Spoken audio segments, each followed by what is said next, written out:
Hey Sindhu, how are you? Hi అన్నయ్య, fine thank you. నువ్వెలా ఉన్నావు? నేను కూడా బాగున్నాను. First of all happy international women's day. Thank you so much. Okay, నాకు ఒక ఐడియా అనిపిస్తుంది సింధు. ఏమిటది? నేను నీకు దాదాపు ఒక 1 hour గిఫ్ట్ ఇస్తే ఎలా ఉంటుంది 1 hour ఈ సందర్భంగా, అంటే ఉమెన్స్ డే సందర్భంగా? ఓకే, గిఫ్ట్ ఏంటి? ఓకే, గిఫ్ట్ గురించి చెప్పే ముందు ఒక క్వశ్చన్ అడగాలనుకుంటున్నాను నేను. జనరల్ గా టీనేజ్ అమ్మాయిలు అంటే ఎలా అనిపిస్తుంది నీకు? వాళ్ళ ఫీలింగ్ ఎలా ఉంటుంది అనిపిస్తుంది? వాళ్ళు అంటే ఫర్ ఎగ్జాంపుల్ ఇప్పుడు నాకు ఎలా అనిపిస్తుంది అంటే, టీనేజ్ అమ్మాయిల యొక్క థింకింగ్ అనేది ఒక సీతాకోక చిలక లాగా చక్కగా ప్రకృతిలో విహరిస్తూ పచ్చిక బయలులాగా ఫ్రెష్ గా వాళ్ళ థాట్స్ కానీ వాళ్ళ థింకింగ్ కానీ అలా తుళ్ళుతూ ఆడుతూ అలా అనిపిస్తుంది. నువ్వేమంటావు?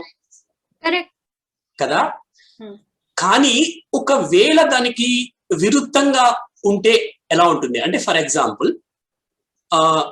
ఆ టైంకి ఆ టీనేజ్ అమ్మాయికి పెళ్ళైపోయి ఒక పిల్ల రూపంలో బాధ్యత వచ్చి, అంటే 17 years కే ఒక పిల్ల ఉండి తనకి ఆ పిల్ల కూడా స్పెషల్ చైల్డ్ అయ్యి ఉంటే ఎలా ఉంటుంది? కదా? అండ్ ఒక్కొక్కసారి ఊహకే అందరు కదా, మనం ఎప్పుడు ఊహించాం కదా అలా అసలు. కానీ అలాంటి స్టేజ్ నుండి ఆ అమ్మాయి, ఆ గర్ల్ ఒక ఉన్నతమైన స్టేజ్ కి తాను ఎదుగుతూ తనకు పుట్టిన స్పెషల్ చైల్డ్ ని కూడా ఒక స్వయం శక్తిగా రూపొందిస్తే అప్పుడు ఆ ఉమెన్ ఏమనాలి మనం? కదా, వండర్ఫుల్ ఉమెన్ అనాలి. ఇంకా దానికి పదం లేదేమో కదా. సో ఇప్పుడు నేను నీకు అలాంటి ఒక వండర్ఫుల్ ఉమెన్ ని పరిచయం చేయబోతున్నాను. Okay, I am eagerly waiting. కదా? ఓకే, నాకు ఎక్సైటింగ్ గా ఉంది. ఇంకా ఆలస్యం చేయొద్దు. సో మేడం కి వెల్కమ్ చెప్దాం. ఈ రోజు నేను నీకు ఎవరిని పరిచయం చేయబోతున్నానంటే, నేను పనిచేస్తున్న డాక్టర్ బిఆర్ఆర్ గవర్నమెంట్ కాలేజ్ జడ్చెల్లలో madam doctor Subhashini madam, doctor N Subhashini madam Telugu విభాగ అధిపతిగా పనిచేస్తున్నారు. ఓకే, సో మేడం కి మనము వెల్కమ్ చెప్పేద్దాం. హాయ్ కూడా చెప్పేద్దామా? Hi madam. Hi madam. Hi hi hi Vijay, hi Sindhu, బాగున్నారా? బాగున్నాను మేడం. బాగున్నారా? సూపర్ గా ఉన్నారు, భలే ముద్దొస్తున్నారు. మాకేమనిపించిందంటే మేడం, విశేషాలు? యా మేడం, మాకేమనిపిస్తోందంటే విజయ్, మేడం, ఇప్పుడు మిమ్మల్ని సింధుకి పరిచయం చేసి సింధు ద్వారా, అంటే ఈ సింధుతో పాటు మాకు ఇంకోటి కూడా ఏమనిపించిందంటే, ఇప్పుడు ఇదంతా కూడా యూట్యూబ్ లోకి అప్లోడ్ చేయడం జరుగుతుంది. సో వాళ్ళు కూడా, అంటే మా ఫ్రెండ్స్ అందరికీ కూడా మిమ్మల్ని పరిచయం చేయాలనే కోరిక నాకు ఈ ఉమెన్స్ డే సందర్భంగా అనిపించింది. ఎందుకంటే ఉమెన్స్ డే సందర్భంగా మనం చాలా మంది గురించి చెప్పుకుంటాం కదా ఉమెన్స్ డే సందర్భంగా. కానీ ఒక లైవ్లీ ఎగ్జాంపుల్ చూపిస్తే ఎలా ఉంటుంది అని నాకు అనిపించింది. సో అందుకనే సింధుతో పాటు ఈ ఛానల్ ని ఈ రోజు చూస్తున్న వాళ్ళందరికీ కూడా ఇది ఒక గిఫ్ట్. సో అలాంటి గిఫ్ట్ నేను ఇస్తున్నందుకు I'm feeling very very happy.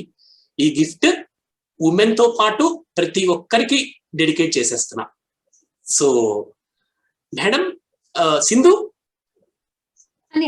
నాకు ఒక డౌట్, నాకు ఒక అభిప్రాయం అనిపించింది ఏంటంటే, మనము మేడం ని నేను పరిచయం చేసే బదులు మేడం పరిచయం మేడమే చేసుకుంటే ఎలా ఉంటుంది? చాలా బాగుంటుంది. కానీ ఆ పరిచయం ఎలా ఉండాలంటే 14 సంవత్సరాలకి ముందు, 14 సంవత్సరాలకి తర్వాత అయితే ఎలా ఉంటుంది? నువ్వు చెప్పేది నాకు ఎలా ఉందంటే, సరిలేరు నీకెవరిలో never before ever after type లో ఉంది. ఓకే, సో ఇంకా ఆలస్యం చేయొద్దు మేడం, ఈ ఐడియా చాలా బాగుంది. సో మీరు మీ పరిచయాన్ని 2 భాగాలుగా విభజించండి.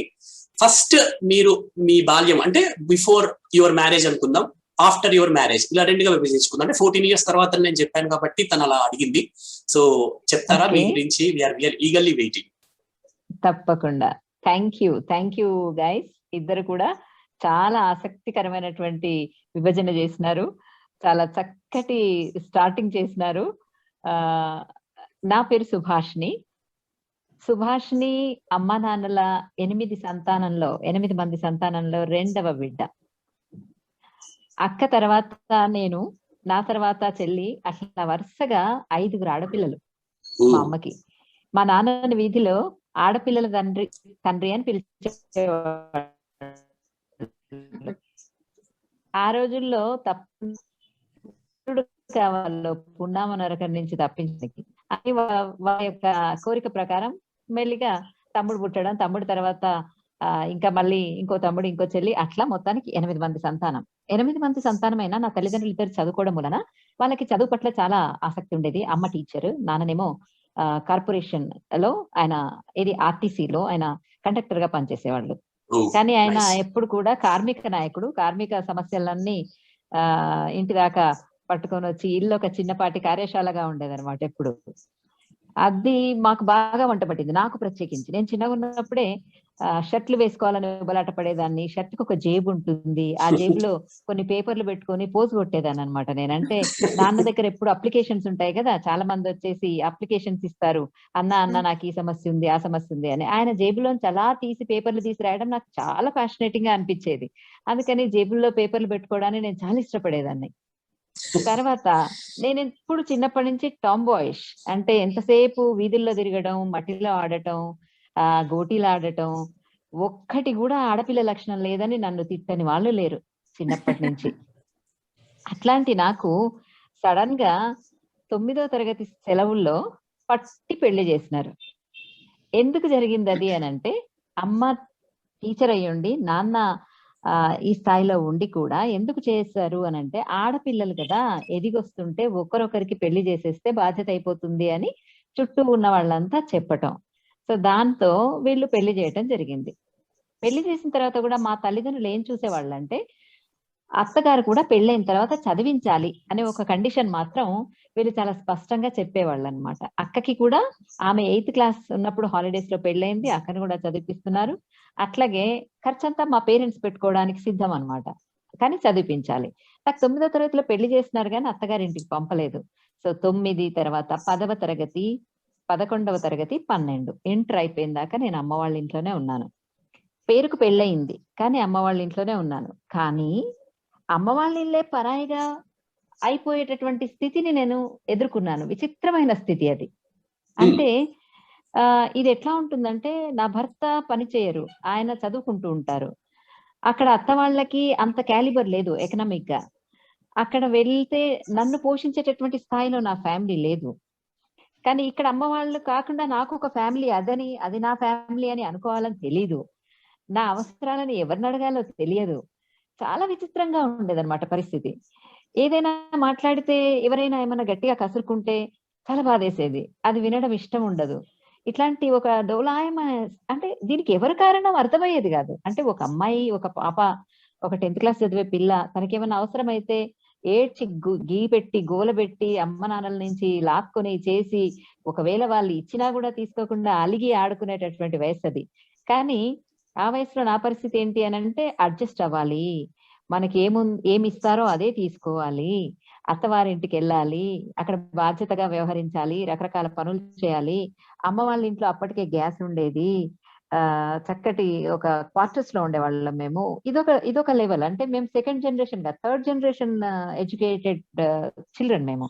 అక్కడి వైపు వెళ్తే అది 1st జనరేషన్ కంప్లీట్ గా.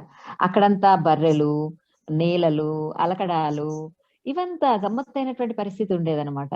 సో మా అమ్మ ఒక్కటే చెప్పి పంపింది, ఏమని అంటే, చూడు, అక్కడ విషయాలు ఇక్కడ చెప్పొద్దు, ఇక్కడ విషయాలు అక్కడ చెప్పొద్దు. ఈ మాట ఆమె ఎప్పుడైతే చెప్పిందో నా నోటికి తాళం అనమాట. అంటే ఎవరేమన్నా ఎటైనా చెప్పకూడదు, అంతే. ఇది ఇక నాకు మంత్రంలాగా పనిచేసి ఎక్కడ మాట్లాడకుండా. అందున అత్తవారి ఊర్లో ఉన్నటువంటి పద్ధతులు నన్ను కలవరపెట్టేవి బాగా. అంటే అప్పటిదాకా మాకు కుల విభేదాలు గాని, వర్గ విభేదాలు గాని తెలియదు మేము పెరిగినటువంటి పరిస్థితుల్లో. మేము బాగా ఏమంటారు, మా తాతగారు ఒక కమ్యూనిస్ట్, మా నాన్న బాగా రెవల్యూషనరీ ఐడియాలజీ ఉన్నటువంటి వ్యక్తి అనమాట. మా ఇంటికి బాగా రాజకీయ వారపత్రికలు ఇటువంటివన్నీ వచ్చేవి. చాలా డిఫరెంట్ గా ఉండేది ఇక్కడ వెదరు. అక్కడ చూస్తే కింద కూర్చోవాలి, పైన కూర్చోవాలి, లేవాలి, చేయాలి, కోడలు అంటే తక్కువ, ఇటువంటివన్నీ చాలా డిఫరెంట్ వాతావరణం అన్నమాట. ఊర్లో గనక మా హస్బెండ్ కన్నా పెద్దవారు ఎవరైనా వచ్చారు అని అంటే మేము ఖచ్చితంగా అరుగుల మీద కూడా కూర్చోరాదు. మా అంటే ఇంటి మేడం అరుగుల మీద కూడా అంటే మేడం ఒక చిన్న ఇక్కడ డౌట్, మీకన్నా పెద్దవారు అంటే ఏ విధంగా పెద్దవారు అని? ఇప్పుడు మా వారు ఉంటారు. మా వారు మా అత్తగారికి పెద్ద సంతానం, పెద్ద కొడుకు. అయితే మా హస్బెండ్ కన్నా పెద్దవాళ్ళు అంటే అర్థం మా మామలకి ఇతని కన్నా పెద్ద అన్నలు అంటే ఇంకా బావలు ఉంటారు కదా, అవును. వాళ్ళెవరైనా సరే మా బావగారులు ఊర్లో ఉన్నారంటే మనము మన ఇంటి అరుగు మీద కూడా కూర్చోరాదు. అప్పట్లో వాళ్ళకు మనం ఎదురుపడరాదు, ఎదురే పడరాదు. వాళ్ళని ఏమంటారంటే ఒక వర్డ్, కాయిన్డ్ వర్డ్ ఉంది, తొలగుడు బావలు అంటారనమాట. తొలగుడు బావలు, తొలగిపోవాలి మనం వాళ్ళని చూస్తే. సో ఇటువంటి గమ్మత్తైనటువంటి వ్యవహారం నాకు తెలియక ఒక రోజు ఒక ఆయనకి తీసుకెళ్లి చాయ్ ఇచ్చినాను చేతికి. అది చాలా గమ్మత్తైనటువంటి దుమారానికి దారి తీసింది. అదేంటి అసలు బావని చూస్తే తొలగిపోవాలి, నువ్వు చాయ్ ఇస్తావా అని. నాకు ఎట్లా తెలుస్తుంది, ఆయన మొహం మీద తొలగుడు బావని రాసలేదు కదా, నాకు అసలు పరిచయమే లేదు కదా. ఇటువంటివన్నీ నాకేమో ప్రశ్నలన్నీ నేరుగా వచ్చేవి, నేను నేరుగా మాట్లాడేదాన్ని ఏదైనా. దాంతో నేను చాలా ఇబ్బందిని ఎదుర్కోవడం జరిగింది.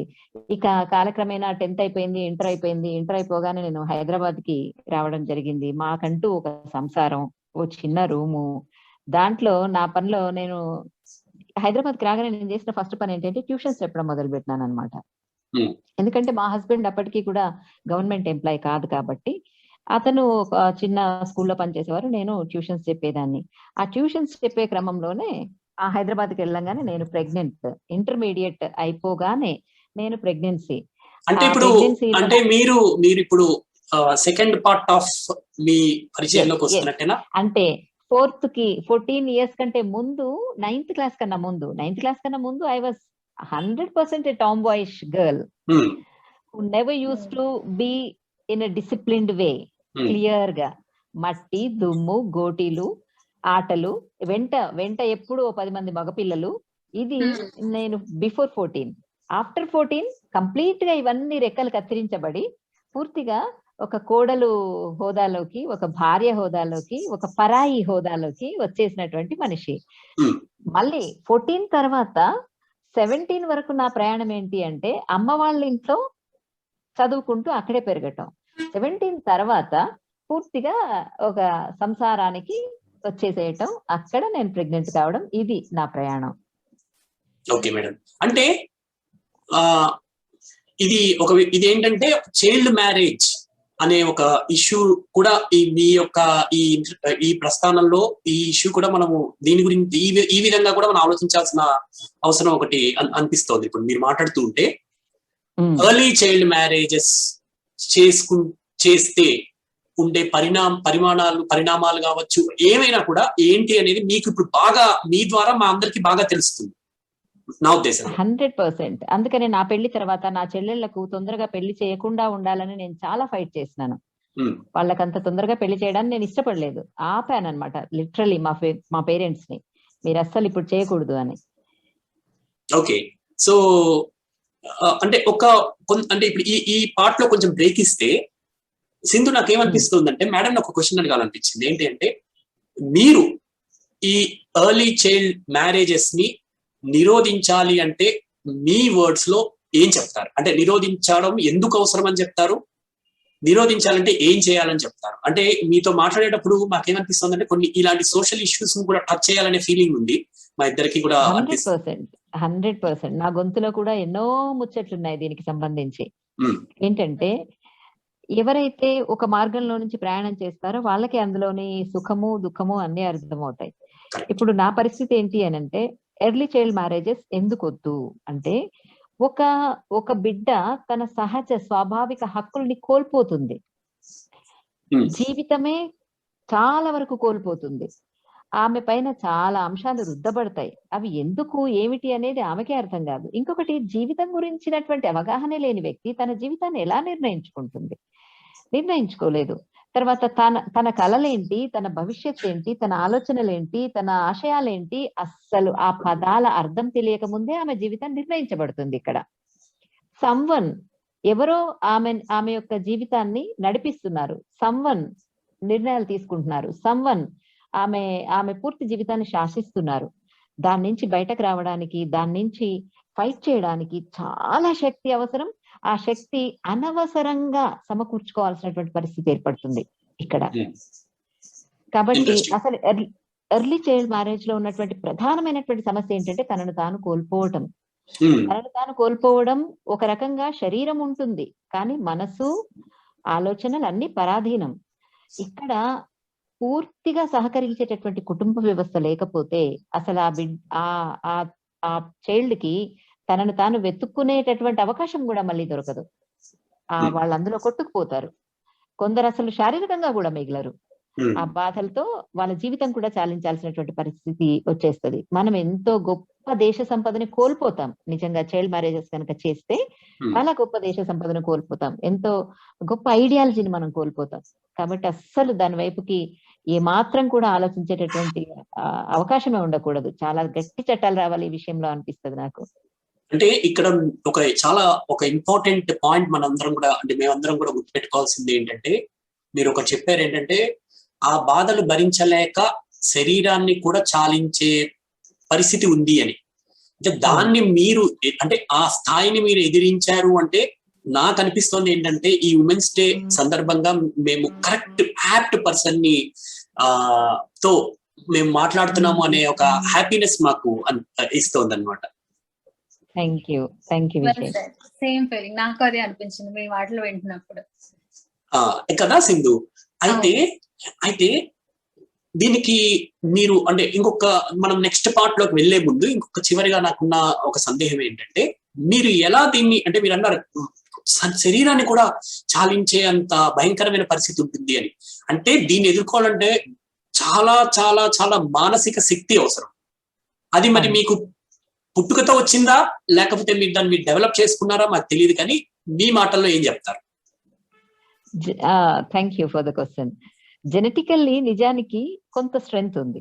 జెనెటికల్లీ నా పేరెంట్స్ యొక్క లక్షణాలు, ఇరువురి లక్షణాలు నాలో కనిపిస్తాయి నాకు. మా నాన్నగారు చాలా టెంపరీగా ఎవరినైనా సరే నిలేసేటటువంటి వ్యక్తిత్వం మా నాన్నది. ఎట్లా అంటే అప్పట్లో రాజకీయాలలో ఆయన రాజకీయ నాయకుల్ని గల్లా పట్టుకొని లాక్కొచ్చి నడి రోడ్డు నిలబెట్టి మాట్లాడేటటువంటి తత్వం మా నాన్నది. నిజం గనక ఉంటే, బలంగా ఒక కారణం ఉంటే ఆయన ఎంత వరకైనా నిలబడతారు. సో యాజ్ మై మదర్, మా మదర్ కూడా సేమ్ క్వాలిటీ. ఏంటి కాకపోతే ఆమెకి ఏంటి అంటే ఆమెకి కుటుంబం ప్రాధాన్యత. ఆమె యొక్క ప్రతి ఫైట్ ఆమె బిడ్డల కోసం ఉంటుంది, ఆమె భర్త కోసం ఉంటుంది. కానీ నాన్న ప్రతి మాట, ప్రతి ఫైట్ సమాజం కోసం ఉంటుంది. సో ఈ రెండిటి కాంబినేషన్ సంహౌ అది హెరిడిటరీగా వచ్చింది అనుకుంటా. ఇంకొకటి ఏంటంటే నాకు ప్రధానమైన బలం నా తల్లిదండ్రులు అండ్ మై సిబ్లింగ్స్.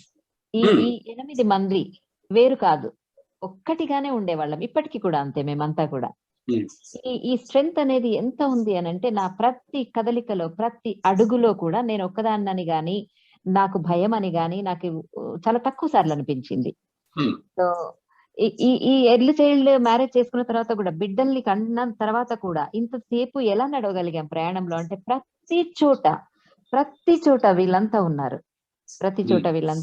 కాబట్టి అంత భయంకరమైనటువంటి పరిస్థితి మేబీ కొన్ని ఎదుర్కోవచ్చు, జీవితంలో కొన్ని ఎదుర్కోవచ్చు. అయినప్పటికీ కూడా వాటిని తేలిగ్గానే అధిగమించాను అనుకుంటున్నాను నేను. ఇంకొకటి మీకు విషయం చెప్పాలి, ఆసక్తికరంగా అనిపిస్తుంది నాకే ఇప్పటి కూడా. ఏంటంటే కోల్పోవడాలు, తర్వాత ఈ ఏమంటారు, సపోజ్ ఇప్పుడు ఒక చిన్న ఏజ్ లో పెళ్లి కావడం వల్ల నా ఫ్రెండ్స్ తోటి నేను ఒక చిన్న పార్టీకి వెళ్ళలేకపోయాను, లేకపోతే ఒక చోట ఆడుకోలేకపోయాను, లేకపోతే ఒక చోట చిన్న చూపు చూడబడ్డాను. ఇటువంటివన్నీ అసలు రిసీవే అయ్యేవి కావు నాకు. అంటే ఇలాగే ఉంటుంది, ఇట్లానే ఉంటుంది, ఇంకెట్లా ఉంటుంది అనేటటువంటి భావనలో ఉండేదాన్ని. కానీ నిజంగా ఏమేమి అందుతాయి ఆ ఏజ్ పిల్లలకి అనేటటువంటి రుచి నేను ఎప్పుడు కూడా దాన్ని ఫీల్ కాలే అనమాట. కష్టం అనే దాన్ని ఇష్టంగా స్వీకరించిన అని నేను చెప్పలేను, కానీ కష్టం అనే దాన్ని లైఫ్ ఇట్లనే ఉంటది అని మాత్రం నేను స్వీకరించినాను అనమాట. ఇంకోలాగా ఉండేది అన్నటువంటి భావన వస్తే గనక ఎట్లా ఉండేదో నాకు తెలియదు, కానీ వచ్చిన ప్రతి కష్టాన్ని అవును మనకు వచ్చింది కదా, ఇది మనం తీసుకోవాల్సిందే అనేటటువంటి ఒక స్వాభావిక గుణం అనేది నాలో ఉండడం నాకు చాలా గొప్ప ప్లస్ అనుకుంటాను నేను ఇప్పటికీ కూడా. Accepting whatever comes to our to us we have to accept అనేది మీరు చిన్నప్పటి నుంచి మీకు అలాగా అలవాటైపోయింది అనమాట. Yes, that's a great thing.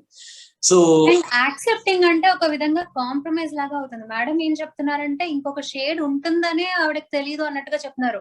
అలాంటప్పుడు మనకేమవుతుంది అంటే ఇంకా ఇదే ఉంది అనుకున్నప్పుడు అంటే అంత బాధగా ఉండదు, అండ్ ఫేస్ చేయాలి అన్న, ఎలాగో ఇది క్రాస్ చేయాలి, ఈ సిచ్యువేషన్ క్రాస్ చేయాలి అన్న కమిట్మెంట్ మనలో ఉంటుంది.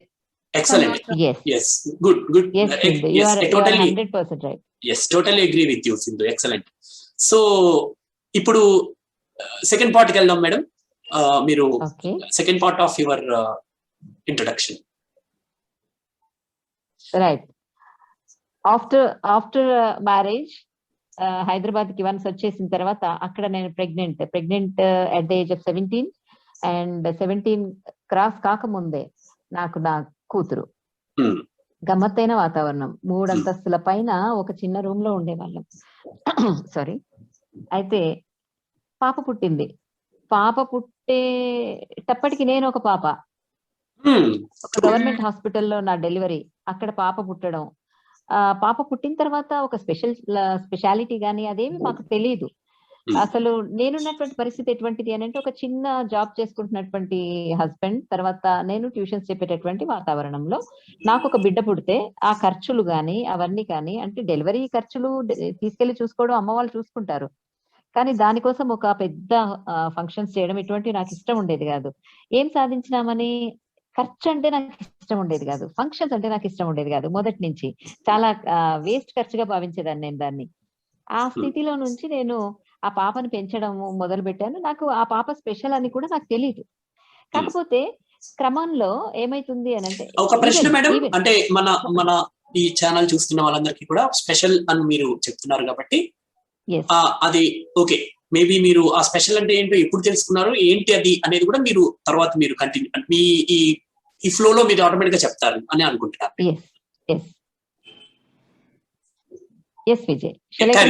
ప్లీజ్. ఓకే. అయితే ఇక్కడ పాప పుట్టినప్పుడు హాస్పిటల్ వాళ్ళు కూడా మనకి చెప్పింది ఏమీ లేదు. పాప పుట్టక ముందు కడుపులో ఉన్నప్పుడు కూడా ప్రతిసారి టెస్ట్ కి వెళ్తున్నాము చేస్తున్నాము, అయినప్పటికీ వాళ్ళు మనకు చెప్పింది ఏమీ లేదు. కాకపోతే ఈ క్రమంలో నా చదువు ఆగిపోయింది. ఇంటర్మీడియట్ అయిపోయి ఇక్కడికి రాగానే ప్రెగ్నెన్సీ, పాప, నా చదువు ఆగిపోయింది. నాకు మాత్రం మనసులో అదొక్కటే ఉంది. ఆ పాప పుట్టిన తర్వాత ఆమె పెరగడంలో, నడవడంలో అంత ఆలస్యం, బోర్ల పట్టడంలో ఆలస్యం, నిలబట్టడంలో ఆలస్యం, ఎందుకు ఇట్లా అవుతుందో తెలియదు.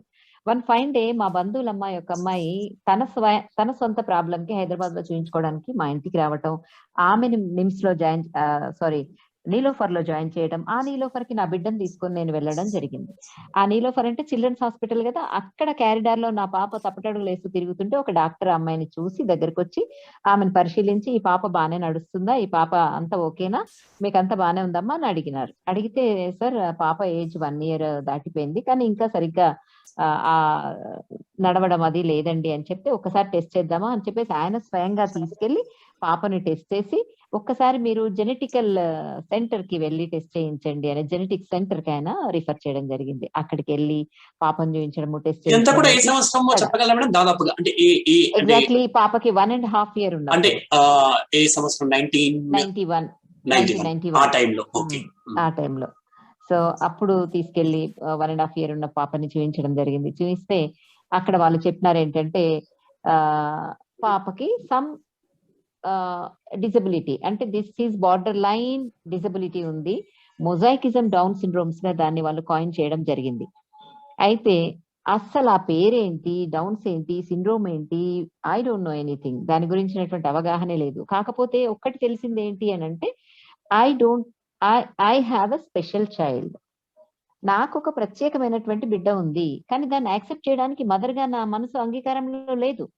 నా బిడ్డ 100% నార్మల్ గా ఉంది, ముద్దుగా ఉంది. అసలు అప్పటిదాకా పుట్టినటువంటి మిగతా బిడ్డల కంటే, మా అక్క బిడ్డల కంటే, మిగతా బిడ్డల కంటే కూడా చాలా ముద్దుగా ఉంది, చాలా వైట్ గా క్యూట్ గా ఉండేది పాప. అందరూ ఎత్తుకొని తిరిగేవాళ్ళు. అలాంటిది ప్రత్యేకంగా అంటారేంటి, వీళ్ళకే తెలియదు అన్న ధోరణిలో ఉండేదాన్ని నేను. అప్పుడు మీరు ఏమైనా చదువుతున్నారా మేడం? అంటే ఇంటర్ అయిపోయింది? నో, ఇంటర్ అయిపోయి నేను గ్యాప్ లో ఉన్నాను ఇంకా పాపని. అయితే నేను ఇంటర్ అయిపోయిన తర్వాత ఇమ్మీడియట్ గా ఇందిరాగాంధీ నేషనల్ ఓపెన్ యూనివర్సిటీలో అడ్మిషన్ వేయడం జరిగింది. అది ఫస్ట్ బ్యాచ్, అప్పుడే స్టార్ట్ అయింది. కానీ ఈ క్యారీయింగ్ స్టేజ్ లో క్లాసెస్ కి వెళ్ళలేక నేను ఆపేయడం జరిగింది అది. సో మొత్తానికి బేబీ పుట్టడము, బేబీ తోటి అంటే ఆమెకి తొందరగా సిక్ అయ్యేదన్నమాట పాప. మోషన్స్ అవ్వడము, లేకపోతే ఏదైనా చిన్న ఫుడ్ ఏదైనా ఇబ్బంది అయినా ఆమెకి అరగకపోవడము, ఇటువంటివి బాగా ఆమె 1.5 year ఉన్నంత వరకు నేను బాగా ఎదుర్కొన్నాను ఆ ప్రాబ్లమ్స్ అన్ని కూడా. సో అట్లా ఊరుకూరికి సిక్ కావడం వల్ల నాకు అసలు బయటకి ఇంకొక పనికి నాకు అవకాశం దొరికేది కాదు. ఇంకా దానికి తోడు ప్రెగ్నెంట్ ఉన్నా, చిన్నగున్నా పాప, ఇల్లు గడవాలి, పాపను పెంచాలి కాబట్టి ట్యూషన్స్ చెప్పడం మాత్రం నేను ఎన్నడూ ఆపింది లేదు.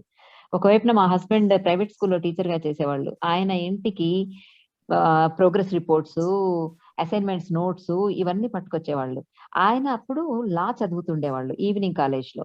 ఆయన పొద్దున్న స్కూల్కి వెళ్ళొస్తారు, ఈవినింగ్ లా కాలేజ్కి వెళ్తారు. పొద్దుంతా నేను పాపను చూసుకోవాలి, మళ్ళీ ఆ ప్రోగ్రెస్ రిపోర్ట్స్ ఆయనవన్నీ చేసి పెట్టాలి, తర్వాత ఆ హోంవర్క్ నోట్స్ చేసి పెట్టాలి, తర్వాత మళ్ళీ పాపను చూసుకోవాలి, ప్లస్ మళ్ళీ ఈవినింగ్ ట్యూషన్స్ నేను చూసుకోవాలి. ఇది నా పని ఉండేదన్నమాట.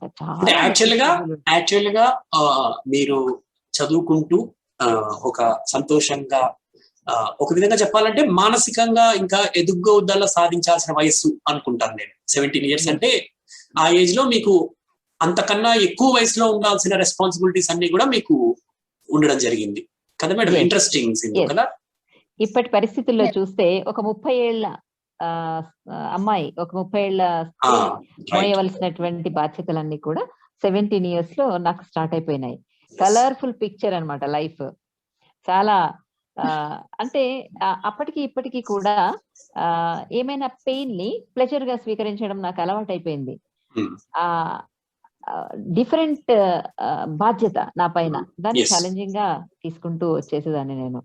సో అట్లా మొత్తానికి, కాకపోతే నాకు ఎప్పుడు కూడా నా చుట్టూ మంచి మనుషులు ఉన్నారు, అది మాత్రం నేను ఎప్పుడు చెప్తాను. నా చుట్టూ మంచి మనుషులు ఉండటం, పాపను చూసుకోవడంలో కొంచెం ఆ ఓనర్స్ వాళ్ళందరూ కూడా కొంచెం ప్రేమగా ఆమెని దగ్గర తీసుకోవడం, ఇటువంటిది జరిగేది. కానీ ప్రతి క్షణం పాప చిన్నప్పుడు ఇలా పెరిగిపోయింది, కానీ మనము స్పీడప్ చేస్తే పాప ఏజ్ 10 వచ్చినప్పటి నుంచి నాకున్నటువంటి సమస్యల్ని నేను చెప్పుకుంటూ వస్తే ఇక అసలు మనకి ఎండ్లెస్ అన్నమాట అది. అంటే ఒక చిన్న ఏజ్ నాదే, ఇంకా నేను అలా గ్యాప్ ఇచ్చి మళ్ళీ తర్వాత చదువుకోవడం మొదలు పెట్టాను. పాపతో పాటుగా జస్ట్ 2 years గ్యాప్ తో నేను డిగ్రీ చేసినాను. డిగ్రీ చేసిన తర్వాత డిగ్రీ ఏంటి 2 సంవత్సరాలు గ్యాప్ వచ్చింది కాబట్టి 3వ సంవత్సరం ఎట్ ఎ టైం అన్ని పరీక్షలు రాసి ఒకేసారి డిగ్రీ పట్టా తీసుకున్నాను. Not even distance Vijay, that is external mode. అప్పట్లో ఎక్స్టర్నల్ మోడ్ అని ఉండేది. డిస్టెన్స్ అంటే మనం అట్లీస్ట్ కాంటాక్ట్ క్లాసెస్ అటెండ్ కావాలి, దాని ఒక షెడ్యూల్ ఉంటుంది, దానికి ఒక సిలబస్ ఉంటుంది, దానికి ఒక మెటీరియల్ ఉంటుంది. But this is different. దీనికి మెటీరియల్ లేదు, ఏమీ లేదు. ఓన్లీ మనం వెళ్ళి ఫీజు కట్టాలి, వెళ్ళి ఎగ్జామ్ రాయాలి.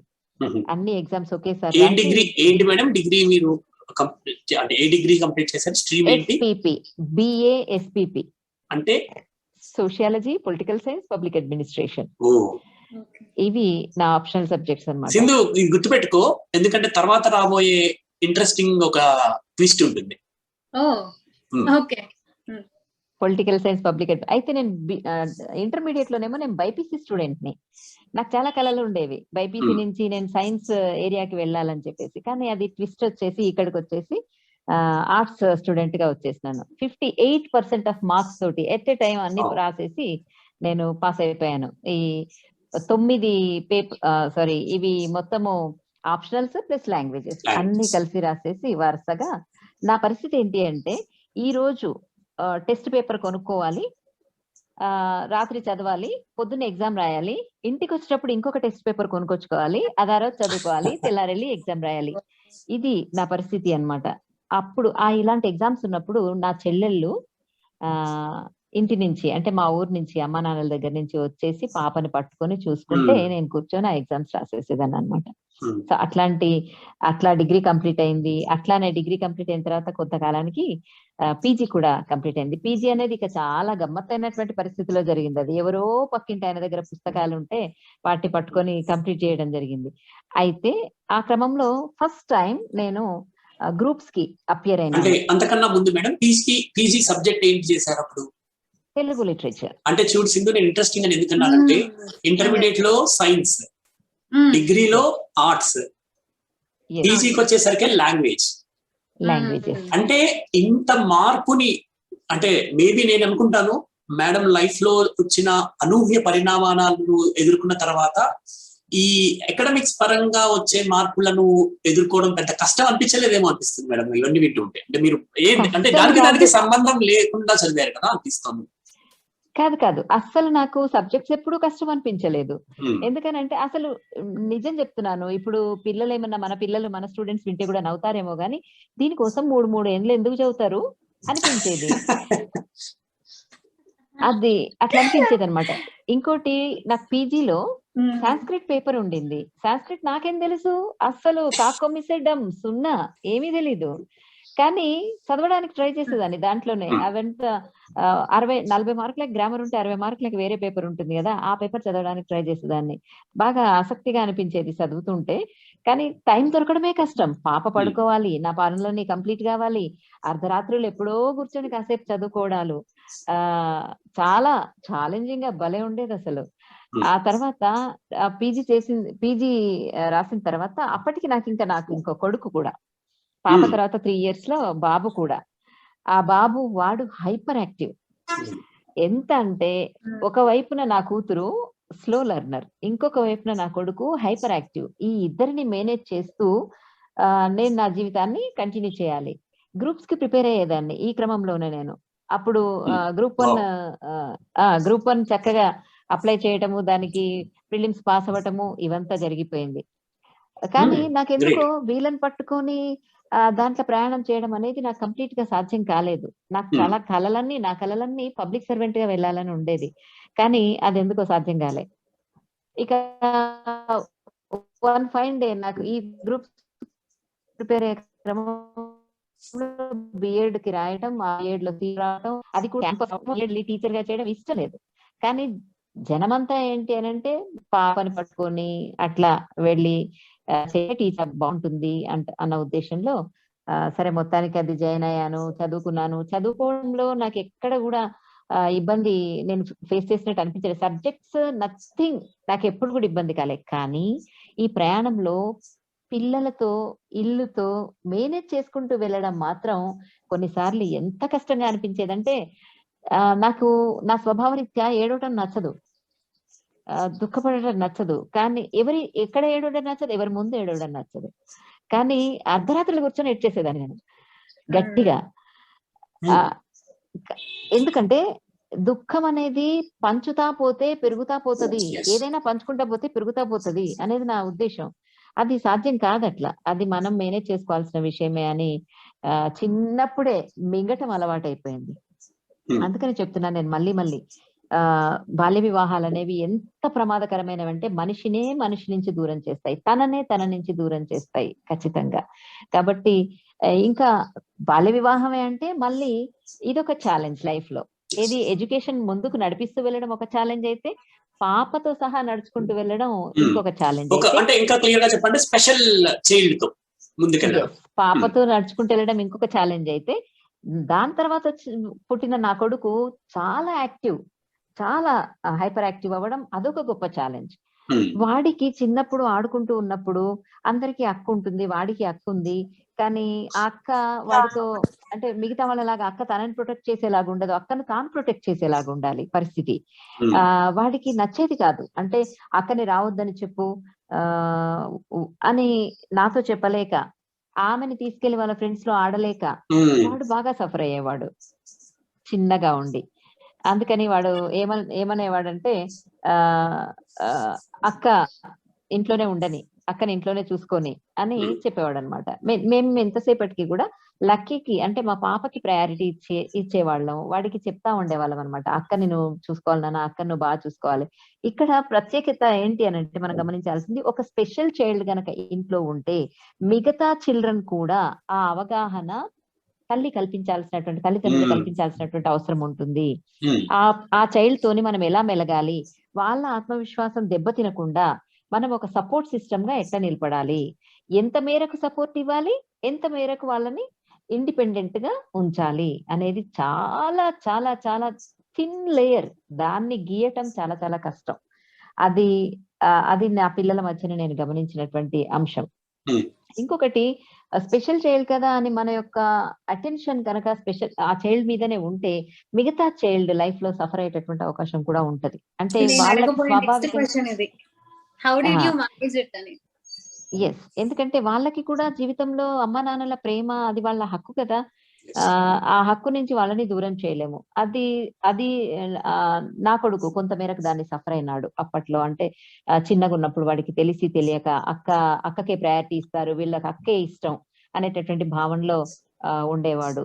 కానీ సార్వత్రిక విలువలు అనేవి గనక మనం పాటించినప్పుడు, అంటే పిల్లల్ని పెంచడంలో కొంచెం న్యాచురల్ స్టాండర్డ్స్ అనుకోండి, లేకపోతే ఓపెన్నెస్ అనుకోండి, సరిగ్గా పెయిన్ అయినా సరే వివరంగా వాళ్ళకి కూర్చోబెట్టుకొని చెప్పడం అనుకోండి, ఇటువంటివి గనక చేస్తే ఆ పిల్లలిద్దరి మధ్యన బాండింగ్ చాలా గట్టిగా ఉంటుంది. నా బిడ్డ నా కొడుకు మధ్యన బాండింగ్ చాలా బాగుంటది. వాళ్ళ తమ్ముడిని ఏమన్నా ఆవిడ ఒప్పుకోదు, ఆవిడకి ఏమి ఇబ్బంది అయినా వాళ్ళ తమ్ముడు ఒప్పుకోడు. అలాంటి బాండింగ్ వాళ్ళలో ఉంటది ఈ రోజుకి కూడా. బాండింగ్ ని మీరు డెవలప్ చేశారు, క్రియేట్ చేశారు. ఇది కరెక్ట్ పదం నాకు అనిపించేది. Thank you.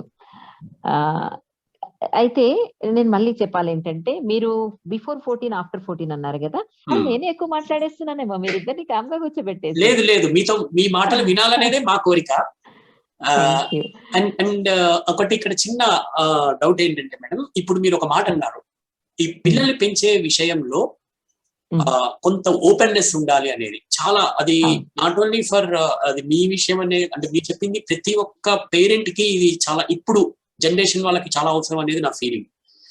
అంటే ఇక్కడ మీకు 2 రకాల పరిస్థితులు. ఒకటి మామూలుగా మీ బాబు, ఆయనతో పాటు స్పెషల్ చైల్డ్. మీరు ఈ ఓపెన్నెస్ అనేది స్పెషల్ చైల్డ్ లో కూడా, ఎందుకంటే ఇప్పుడు మీతో మాట్లాడుతున్న నేను ఒక ఛాలెంజ్డ్ పర్సనే, సింధు కూడా ఒక ఛాలెంజ్డ్ పర్సనే, కాబట్టి ఒక క్వైట్ ఇంట్రెస్టింగ్ పాయింట్ ఏంటంటే స్పెషల్ చైల్డ్ తో కూడా ఓపెన్ గానే ఉండాలా. అది ఇంకా మ్యాండేటరీ నాకు తెలిసి.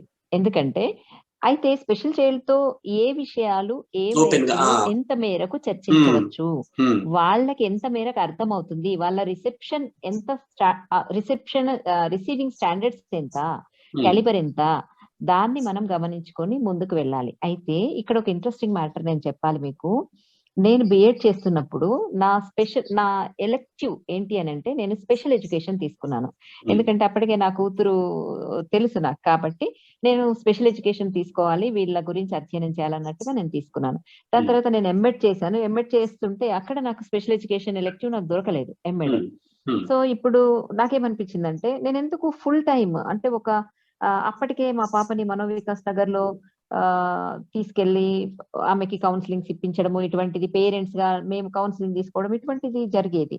కాబట్టి మనోవికాస్ నగర్ లో ఉన్న ఈ మన ఫిజికల్లీ ఛాలెంజ్ కి ఉన్న ఈ కౌన్సిలింగ్ సెంటర్ ఉంది కదా, అక్కడ మేడం సికింద్రాబాద్ లో అదే కదా. అది national institute of mentally handicapped children, mentally handicapped, అది ఉండేది. అది ఆ పదం నాకు నచ్చేది కాదు, అప్పుడు నచ్చదు, నాకు ఇప్పుడు నచ్చదు. ఇప్పుడు దే ఆర్ డిఫరెంట్లీ ఏబుల్, చాలా చాలా డిఫరెంట్లీ ఏబుల్. నా బిడ్డ కూడా చాలా డిఫరెంట్లీ ఏబుల్. మీకు చూపిస్తాను నేను. విజయ్కి కొంత మేరకు పరిచయం అవుతాను.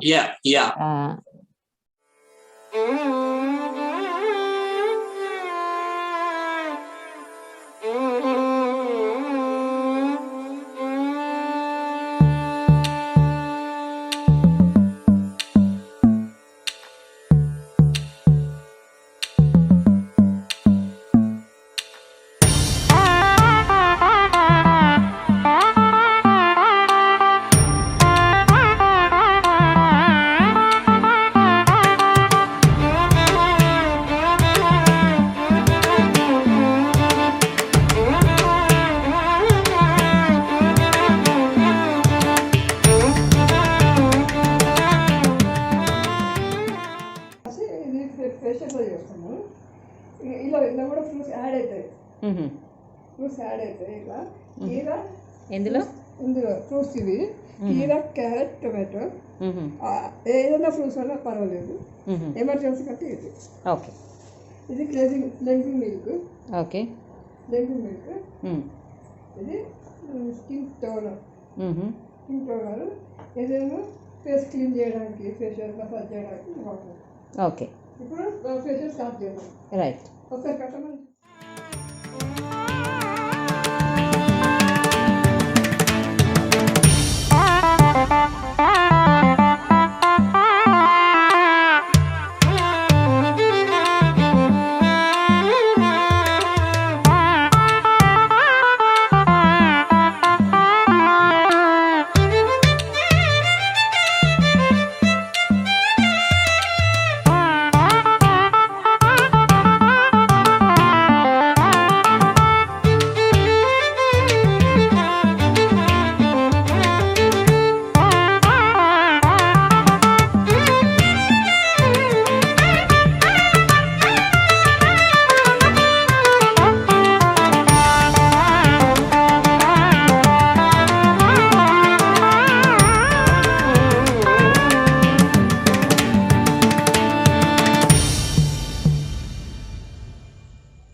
So today she's my achievement really.